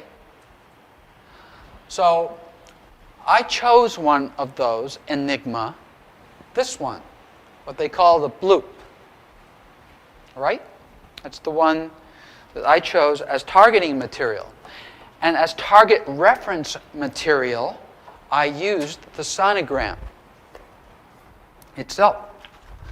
So this became, for us, target reference material. Now, just as we're all wont to do, we look at this enigma and we say, gee, it looks like this and it could be that, and scientists discuss it. And they come up with some postulates. Maybe later some working hypotheses, but really just postulates right now about what this may be. And they think, the majority thinks that it's mostly what? They're thinking, well, it's an awful big sound, and it sounds like something that's close to natural frequency, naturally occurring sounds, that is, animals. Maybe it's a giant squid, because we know there's these big squid in the ocean, we just don't have a lot of experience finding them, they're hard to find. They're very elusive and very big. Whereas the people that know cephalopods, the zoologists that are in the cephalopods said, well, you know what? We don't see how they can be, because there's no airspace in the cephalopod, one of which is a giant squid, to make a sound like that, like there is in a whale, for instance, big airspace, a sinus cavity.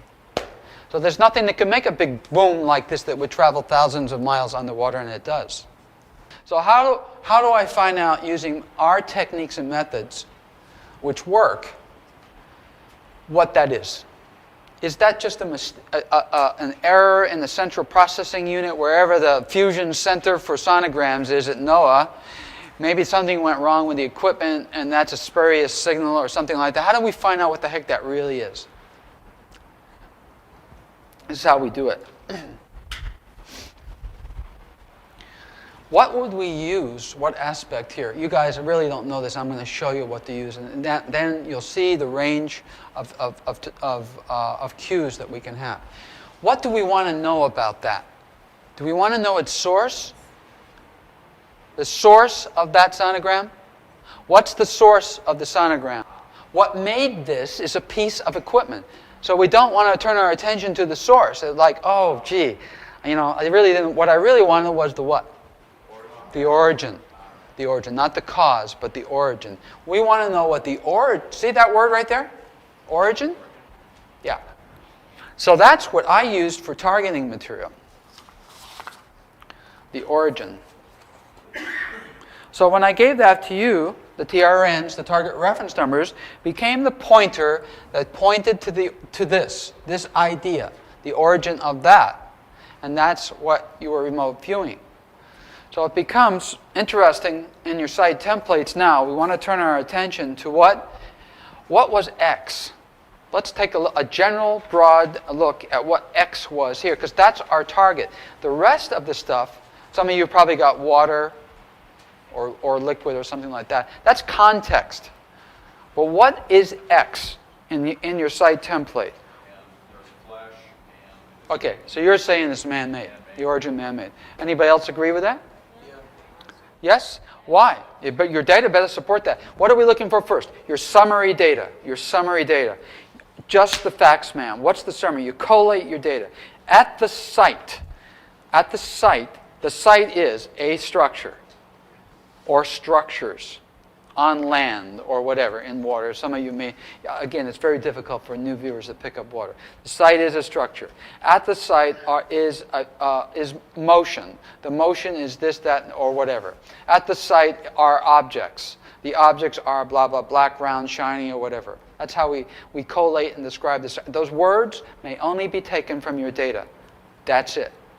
Then, after the summary is written, articulated, then you can jump to analysis, and your analysis is intelligent guesses. Intelligence because you use your summary data, not some wild-ass guess. You use your summary data and say, what might this be in my knowledge base? He's got things in his idea template, but the X is a box. It's a cube. And out from the cube is coming stuff. So that's not a life form as we know it, unless there's cube people out there somewhere. It's an artificial thing. So that eliminates, well, there goes the CNN hypothesis, and no, it's not a giant squid. That's very helpful to science because we can use remote viewing to cross cue, as we used to say in the intelligence business. We can use it to point satellites this way, look this way, or spies, go over here. We can use remote viewing to direct other systems and save lots of money and time. Right? You put a 1 on whatever you're interested in, and you go hit it again. From the top of element 1, something should be visible. You get a lot of data on that, descriptive data, and then we do another analytical sketch, and we go from the analytical sketch to a drawing. By this time, you have enough time on target, you have enough connection with the target, you've spent so much time that you actually can take a separate sheet of paper and begin to pen and ink whatever that is, whatever it looks like. Do we have an answer for the question? What is the origin? Have we eliminated anything? Yeah, we have. That's a good start. We've eliminated at least the idea that we're dealing with an animal or a life form as the origin. Okay? Because everybody's got right angle structures as the X. He actually said it's like a big bell that gives off energy, like that. Well, that signal is heard thousands of miles, thousands of kilometers away from its source, where the hydrophones are not near 50 degrees south, 100 degrees west. These hydrophones are across the ocean somewhere else. That's a lot of energy that's putting out, a whole lot of energy. His analysis, one of the postulates was a big bell putting out a burst of energy.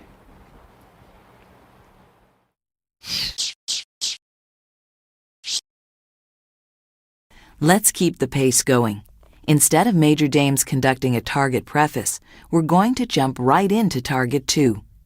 This is the second and final target that you will execute along with the class on this DVD.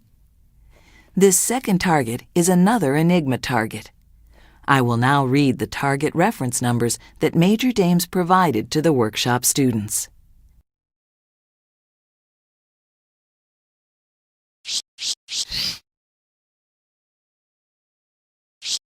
After you obtain the target reference numbers, pause your DVD player and begin the session.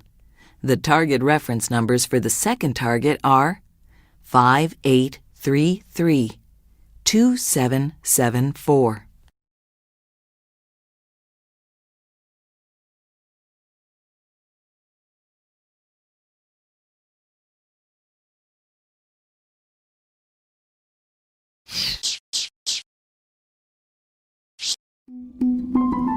Let's continue. Please have your second completed session in front of you before you watch the target feedback. If you did not yet remote view the second target, stop here, go back, and do it now before proceeding.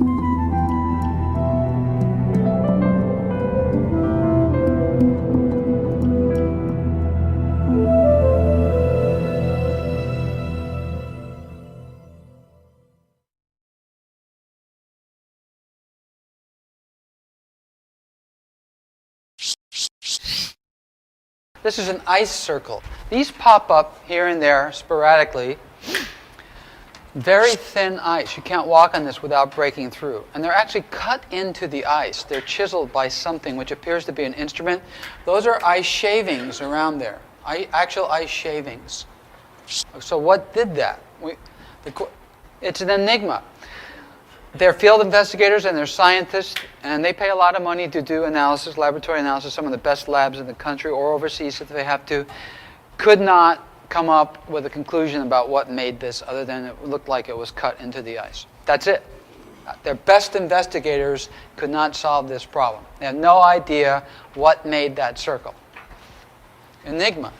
Because one of the beauties of remote viewing is that not only can it provide pieces of the puzzle that are crucial for the solution of a puzzle, but it can sometimes provide the first piece. Do we want to know what that is? Do we want to know what that is? No, we don't want to know what it is. We know what it is. It's a circle in the ice. What do we want to know? What's the question? Source. Yes. We want to know the source. So we have to set it up as a cue. So that picture becomes target reference material.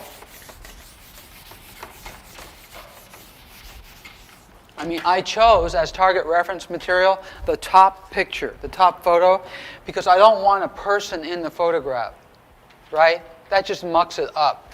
Here we have a nice clean photo right there, the top one. Nice and clean, no people, nothing in it.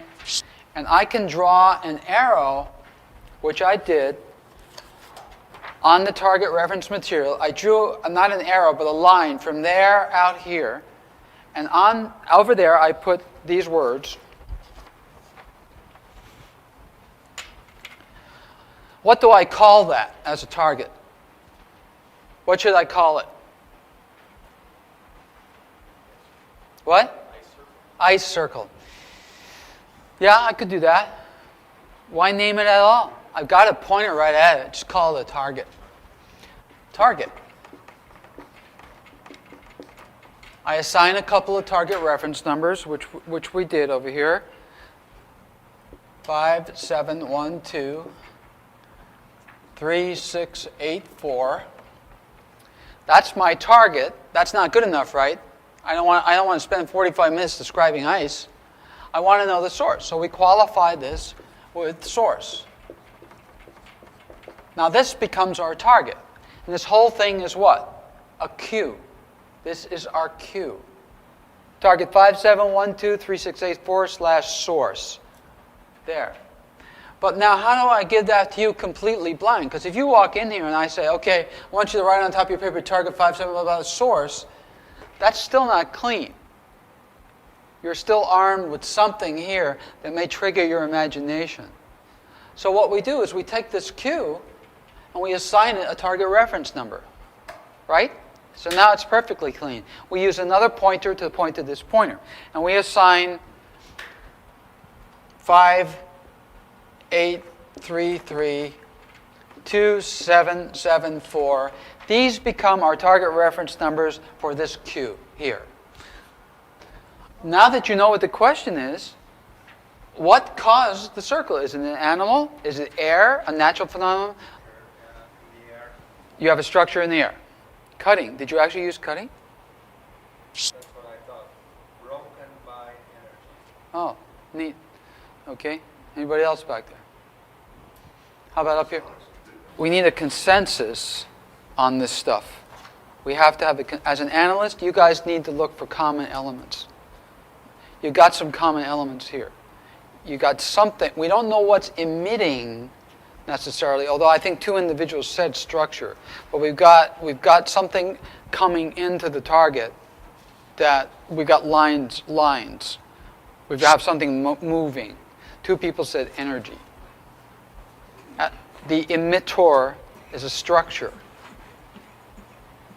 All right? We're not drawing any conclusions now other than we did with the bloop thing. That looks like we're not dealing with a natural phenomenon necessarily, or, well, that's what we know right now. We're not dealing with a natural phenomenon. It looks like we do have something a causal agency that's not natural. That's a first shot there too. If that's the case, then we can set up another Q. So we take that, and the real fun begins now, folks. We're not going to do this right now for reasons that I'll get into momentarily. But we got this thing up there, let's say his session, and he'll say, that's interesting, and I got this or whatever. This is my element 1. We could explore that. Or, now that we have our teeth into something, we can say, the origin of element 1 should be perceivable. What's the origin of that? That would be neat. If it's a bird, it goes back to its nest. If it's a Marine Corps helicopter on a special secret laser mission, it goes back to its hangar. We sketch a hangar with a bunch of people refueling and that kind of stuff like that. We do whatever is necessary. Or if it's something else, we sketch something else.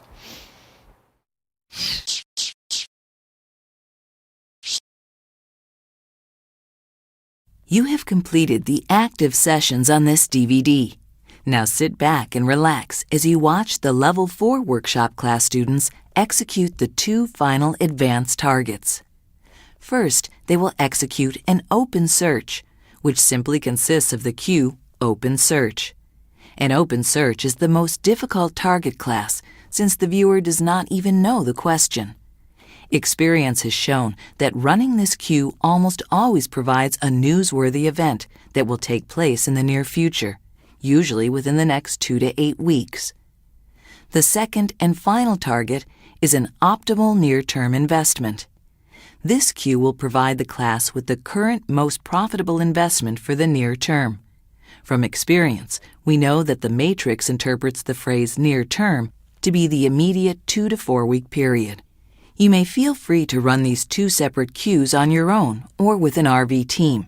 But remember, these cues produce future newsworthy events and the current optimal investment. Naturally, these future events change all the time, so your results will be different than that obtained by the class each time you run the cues. If you would like to work with other remote viewers like yourself on these targets and countless others, join the RV community free at www.learnrv.com/community.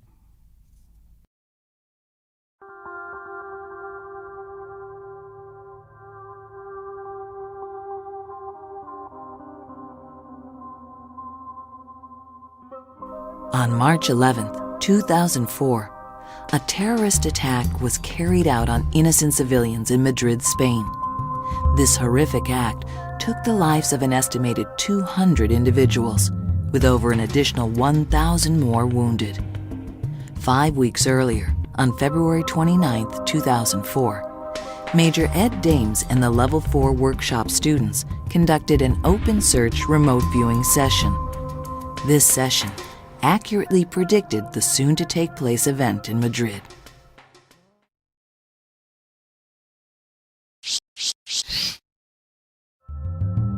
Major Dames and the RV4 workshop class have executed an open search remote viewing target. Since an open search usually provides a newsworthy event in the near future, the class must now determine what the event is based on the RV data. The near future event could consist of anything. Analysis of the RV data for this type of target is extremely difficult and usually requires many sessions to conclusively determine the future event. Obviously, most of the time it's going to be a place. Most of the time, there are exceptions. We have a place, and is anything happening there, or is it just the place? Have you just dropped into a table or a house or a gopher hole somewhere? Yes or no? Something's going on. Does a something seem significant, or is it just, does it seem insignificant? Significant. Okay, so we have a class of target that's an event.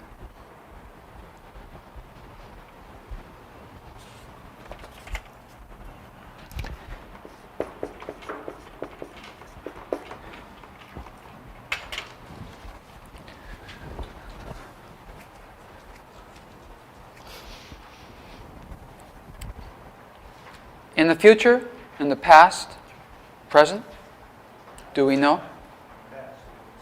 You don't know. Well, there's no way to know. At this juncture, mind's outside of time.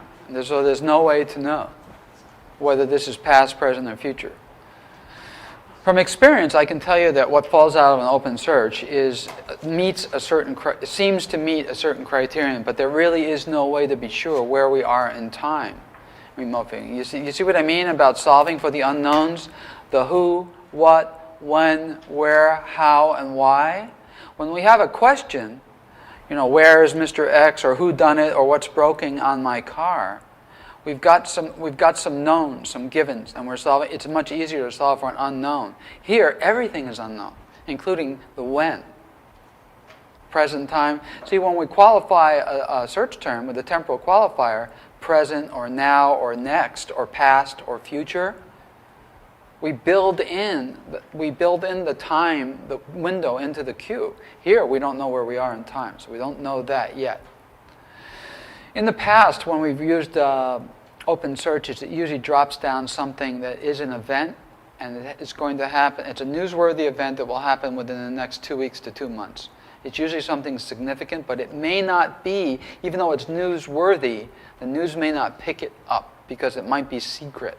a secret attack somewhere by someone, that actually a coup d'état or something like that. And so we don't know how far away we are in time from the present. What's happening here? What do we got? What's the scenario then? What kind of an event is this? What were your AIs? Good, bad, or indifferent? If you were here, if you were actually at that event, what would your emotions be? Your aesthetic. What's the aesthetic impact? Is it a place you would want to be? That's interesting. What? Yeah, positive or negative? We'll start there.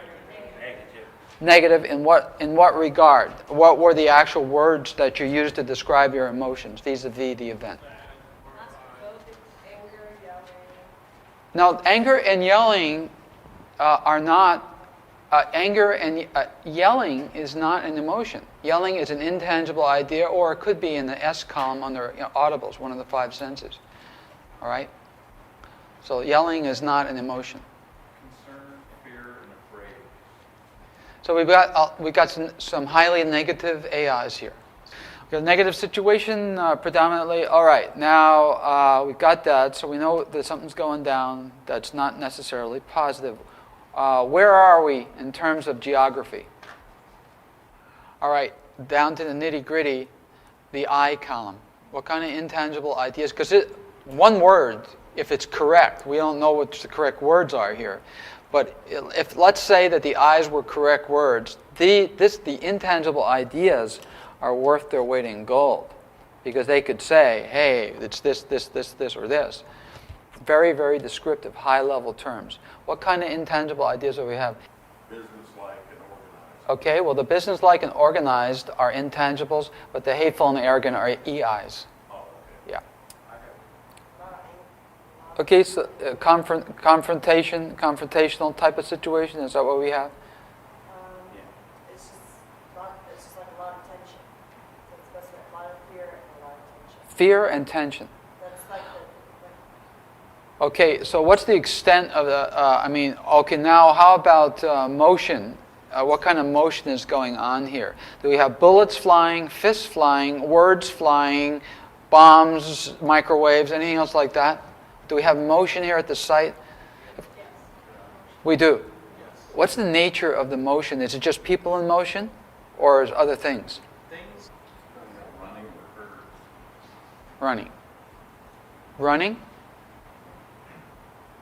I have a tube and I have people in a tube, and they seem relieved and content, and they're disoriented and anxious and observant. But then I have a motion above that that's going all in one direction, and I have to feel like there's an evacuation. But those people are very anxious, very. So you've got people inside something and possibly below, and they're sitting out whatever's happening above.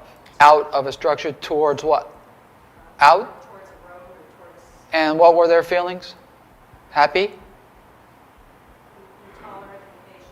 Intolerant and impatient. Okay, anybody else want to take a swag here? Yes, sir. I did get an explosion, fire. Explosion and fire. That's in your site template?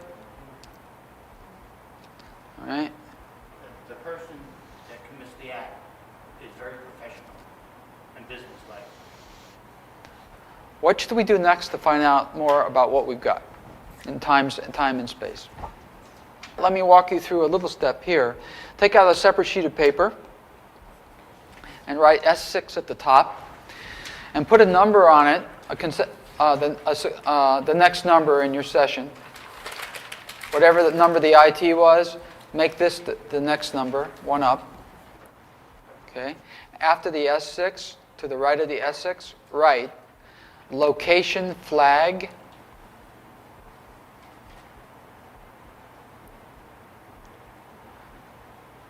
Drop down a couple of inches and draw a rectangle that looks like a flag. Doesn't have to be big. You want it small, folks. A small rectangle, because we're going to do this about 3 times on the same page.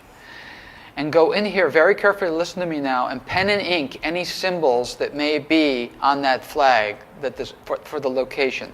Let your hand pen and ink any symbols in the flag. Don't get your mind involved. Your hand has to do this. Don't get your mind involved. There's no thinking here. Pen and ink the symbol.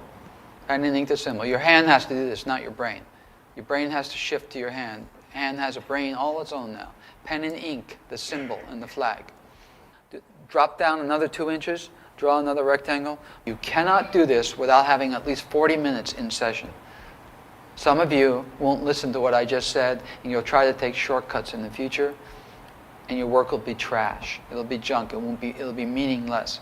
After 40 minutes in session, this can be done, and it's pretty accurate. We're looking for the symbol. All right? We're not looking for the color. Colors don't come out well. Sometimes you'll perceive a light color as yellow, pink, orange. Don't go with the colors, only the symbols. As Carl Jung knew, symbols very powerful in the collective unconscious. Easy to pull out. Symbols for corporations. Symbols on patches, military patches. All doable if you're really connected with the signal. And the more detailed you get, the easier it is to identify. Ed Dames has now instructed the class to conduct another movement on the target site to find the nearest significant feature.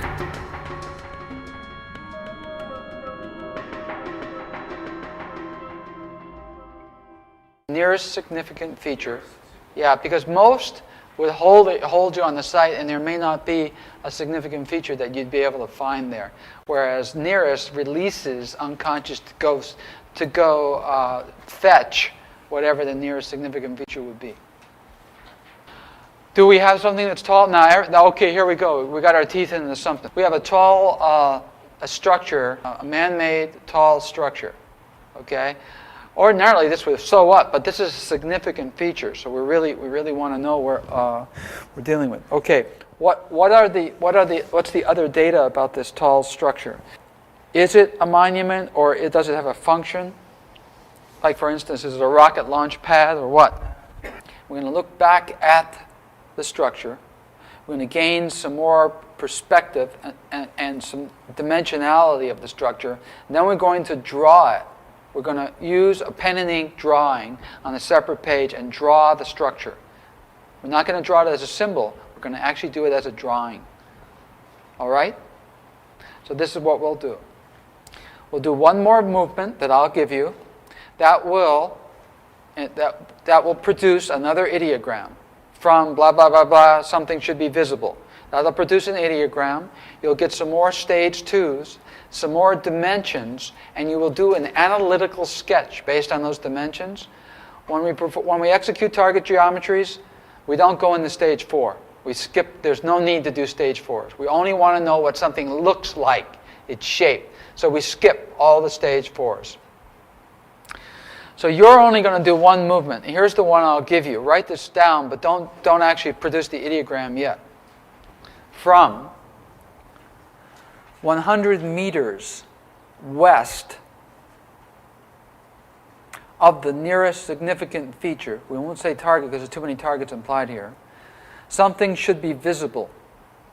From 100 meters west of the nearest significant feature, something should be perceivable. What does it actually do in terms of idea? It takes us about 300 feet to the west, looking back to the east at whatever that is. So the dimensions that you get now are very, very important, because those are the ideas of what the size and shape of this thing from that perspective. These dimensions are critical now. After you go through all the stage 2s and you have the dimensions, jump into an analytical sketch. The analytical sketch will be the way this looks, looking back to the west from 100 meters away. And then, after you do the sketch, grab another sheet of paper and write S6 on it and draw this thing. Draw it. Don't be afraid of making a mistake. This is an exercise, too. It's still a classroom environment. Draw whatever this is. Major Dames has informed the class to conduct yet another session associated with the event. This time, the cue involves finding the target geometry of the nearest significant feature. And look, the person didn't finish the top here.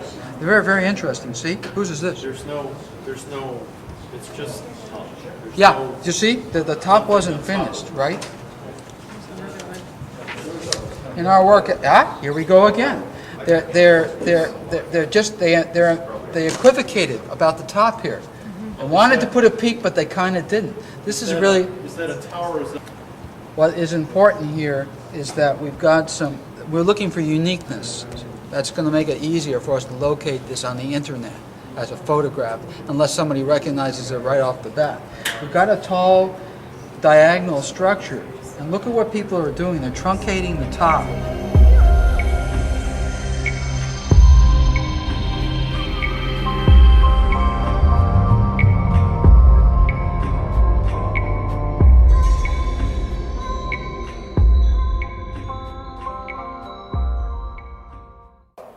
Oh, so it's a big office building with all kinds of offices, that kind of... Is that anybody else got, is that congruent? Yes? The suits. Suites? Suits. Okay. Do we have men in suits? Any other ideas? Could it be an office building? If it is, it's pretty unique, but easy because it's a significant feature. It'll be something that your unconscious gives you that you can easily find on the internet or in a magazine, or that you recognize immediately. Big Ben in London, Hyatt Regency, whatever. Be something like that. It won't be hard to find because it's a significant feature. And your unconscious is your best friend. So it gave you something that you would recognize rather than the office building down here in some homogeneous environment. Do you see where we're going with this? This is why you see how much work this is. That's one of the points I want to make here. That we're trying to, as soon as the site template is through, the rest of the strategies are yours. You don't have any choice on getting to the target. But once that site template is constructed, any strategy you choose is yours. Choose wisely, because this is so much work. And all the movement exercises are a lot of work too. But you're going to get closer and closer and closer to whatever you want. It's just going to be a lot of work. The near future, by the way. Because what I haven't told you, and I didn't want to overlay you, is that the results of an open search are usually within the next 2 weeks. And they usually are newsworthy, and about 75%, 80% of the time, they do make the news. The other times they're secret. A secret cabal somewhere in Chile or whatever that's significant. The Matrix knows, but CNN doesn't. Right? This is usually what pops out of that search term, open search. It's something that's over the horizon that's newsworthy. Why that is, I do not know. I don't know why open search produces that class of data. But it's great for educational purposes, because you start from scratch and you got to do all this work to find out where the heck you are.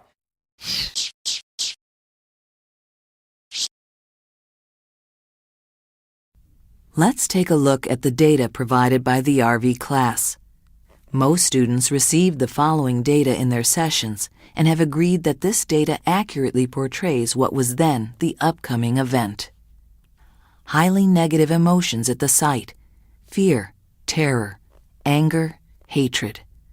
A student indicates that he sketched a tube under the city with people moving in boxes inside it, which appears to be a subway or rail system. Another student indicated the individuals conducting the act were businesslike and organized. Evacuation was taking place with an explosion and fire. People were mostly running in a single direction. They were impatient and intolerant. The region's flag symbol in which the event would take place appeared to be Spain. The nearest unique feature was identified as a possible skyscraper office building with a unique diagonal structure with a flat top, possibly the towers of Madrid.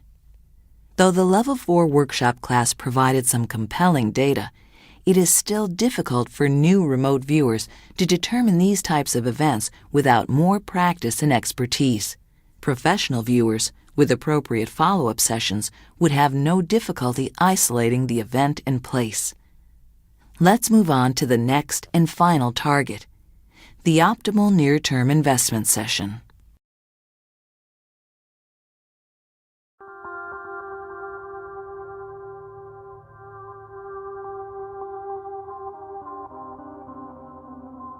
The class will now execute an optimal near-term investment session. The data from this session will provide the most optimal stock, company, or product that one can invest in for the highest short-term profits. Remember, if you wish to execute this cue to find the next optimal near-term investment for yourself, please ensure that you are trained enough to obtain accurate results. RV can consistently be up to 80% accurate. However, this is for experienced remote viewers. We suggest that you conduct many dozen practice RV sessions to be sure that your skill level is capable of providing consistently correct feedback for this type of target. Also remember that an optimal near-term investment changes frequently, since there can only be one at any given point in time. Therefore, the optimal near-term investment that the Level 4 class obtained has already changed many times since the taping of the class. Though we do not promote the use of remote viewing for profit, this is yet another example how remote viewing can answer any question you have, no matter the subject or the goal.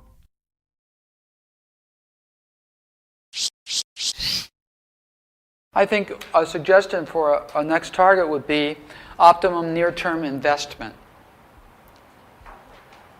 Now you could append it with your the reason I like to do it without prefixing it with your own name is because everybody will come up with the same investment, which is optimum. That may not mean that you have the resources to buy into it, but it will still be the collective will say, "Oh, glad you asked. This is it." And it's an easy target. It's so easy, but it's still an unknown, right? I'm not going to front load you with possibility with what it might be, because it might not be any of those at this juncture. But I think it would be a good target because it's so easy to analyze. Investment is adjudicated by the matrix as money. We know that. As opposed to treasure. Treasure is not necessarily gold, silver, or whatever. That could be a book somewhere, knowledge that you need to know, that kind of thing, a treasure. I'll gin up target reference numbers in the queue, and we'll look at, from this point in time, optimum near-term investment and see what the matrix drops down. Whatever that will be the same thing. The matrix will say, okay, on the cross level, this is the optimum near-term investment. It could be llamas or a llama farm. We don't know. So on this particular cue, there can only be one. This is the nice thing about this. Optimum is a superlative. The most, the best, the next. It's a superlative. Actually, next isn't a superlative. But optimum and most, largest, right? Earth, Jurassic era, largest land-dwelling creature. It can only be one. Now, you may pick it up in different stages of its development, but it's going to be the same one. Everybody will get the same one. So optimum near-term investment. Optimum means the optimum. There's only going to be one. So those of you who get something other than what everybody else gets, you're wrong. I got to tell you that up front. If you're picking up something as an individual viewer that is not what the consensus has, then you screwed up. Now, don't put your name. Just put optimum. If you put your name, it will probably not be what everybody else gets. More than likely, it won't be. Optimum near-term investment for you, for instance, might be the house that's down the street that's up for sale. And the best investment for you would be that because it's available to you, and someone's going to give it to you at a good price, and you can turn around and resell it right away. Whereas, that's if you put your name as a prefix. Here, it's global in nature. So, easy target, guys, if you stay in structure. Keep your mind out of this, and you'll have the right answer. No thinking aloud here. Just click, click, click, click, click. Don't get one stage 2 term and say, oh, look at that, it must be. Don't do it. Just keep on trucking, and you'll get it right. You won't know what it is until the idea template. You won't know what this is until you finish the idea template. Anything prior to that is going to be the wrong answer. Any conclusion that you draw prior to the construction of a site template is going to be the wrong one. Take it from me. You've got to go all the way on this. Analysis will be easy, however, on this one. The class is now executing the optimal near-term investment session.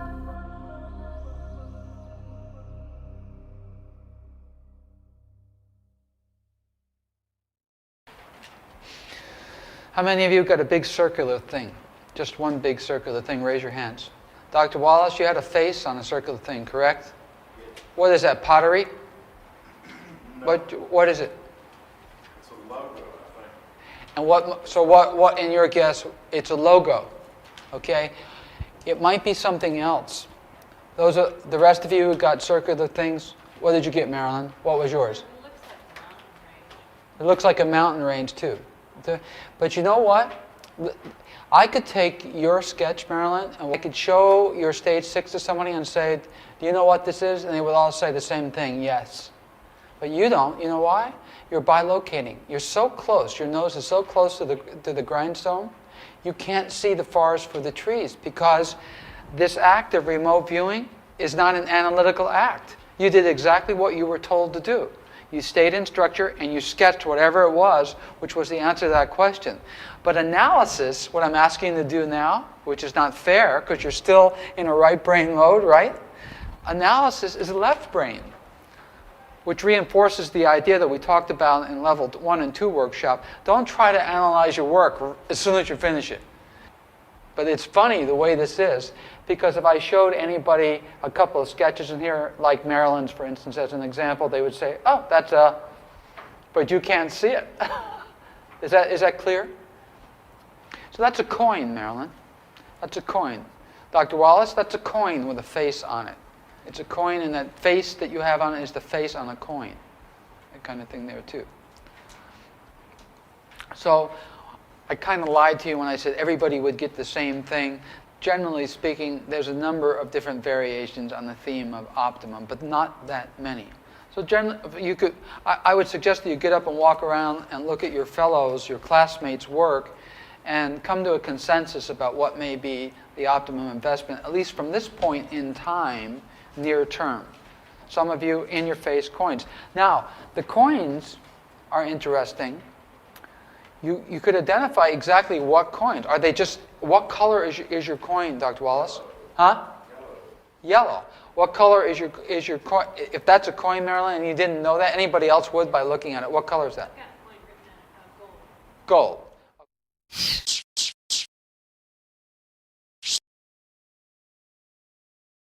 It's apparent that the class has obtained the metal gold as the optimal near-term investment. As displayed in this chart, gold moved from $399 per ounce to a high of $419 per ounce for the 4 weeks following the execution of the optimal near-term investment cue used in the class. Investors of this commodity received a 300% return over margin in the futures market over that time period, thereby making it truly the most optimal near-term investment within the stock and futures market during that time frame. Remember, though, as the market changes, the optimal near-term investment will change. By running this cue daily, it's possible to always have your funds in the optimal current investment. When the answer changes, your current investment is no longer optimal and should be placed in the new investment vehicle. To personalize the cue, you will need to place your name in front of the cue. Please note, though this cue is often used by professional remote viewers, neither Ed Dames nor Cybercore Productions promotes utilizing remote viewing for profit.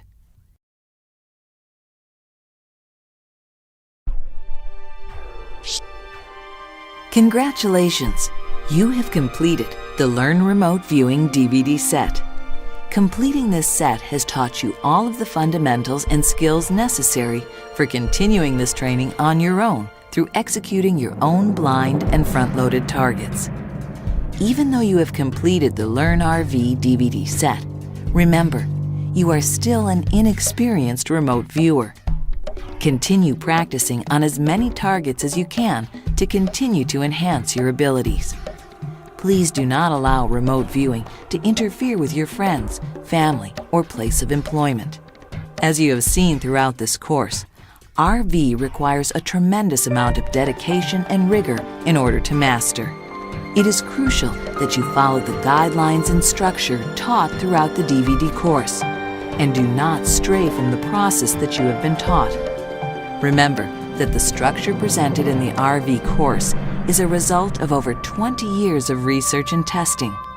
Though some processes may be confusing or unexplained, each phase of an RV session exists for a very important reason.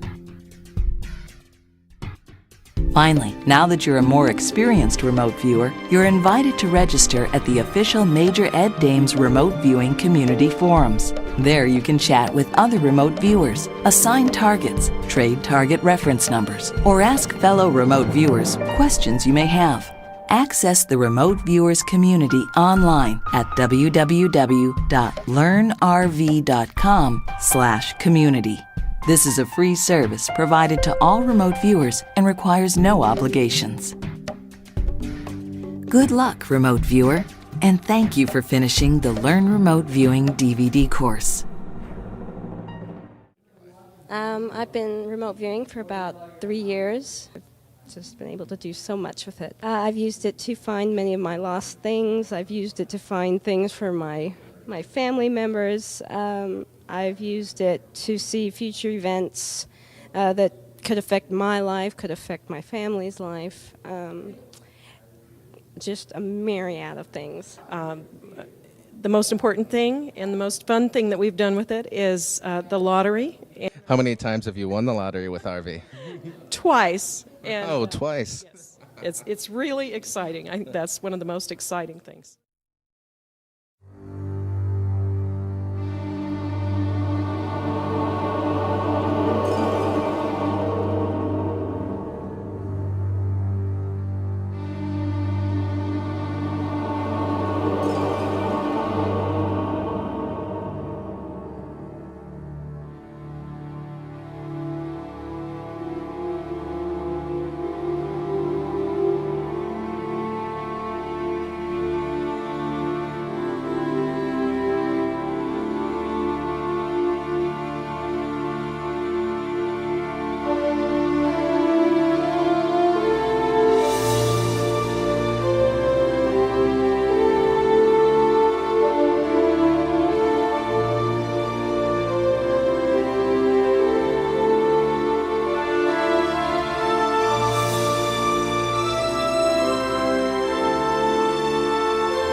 We thank you for watching this video and ask you to spread the news.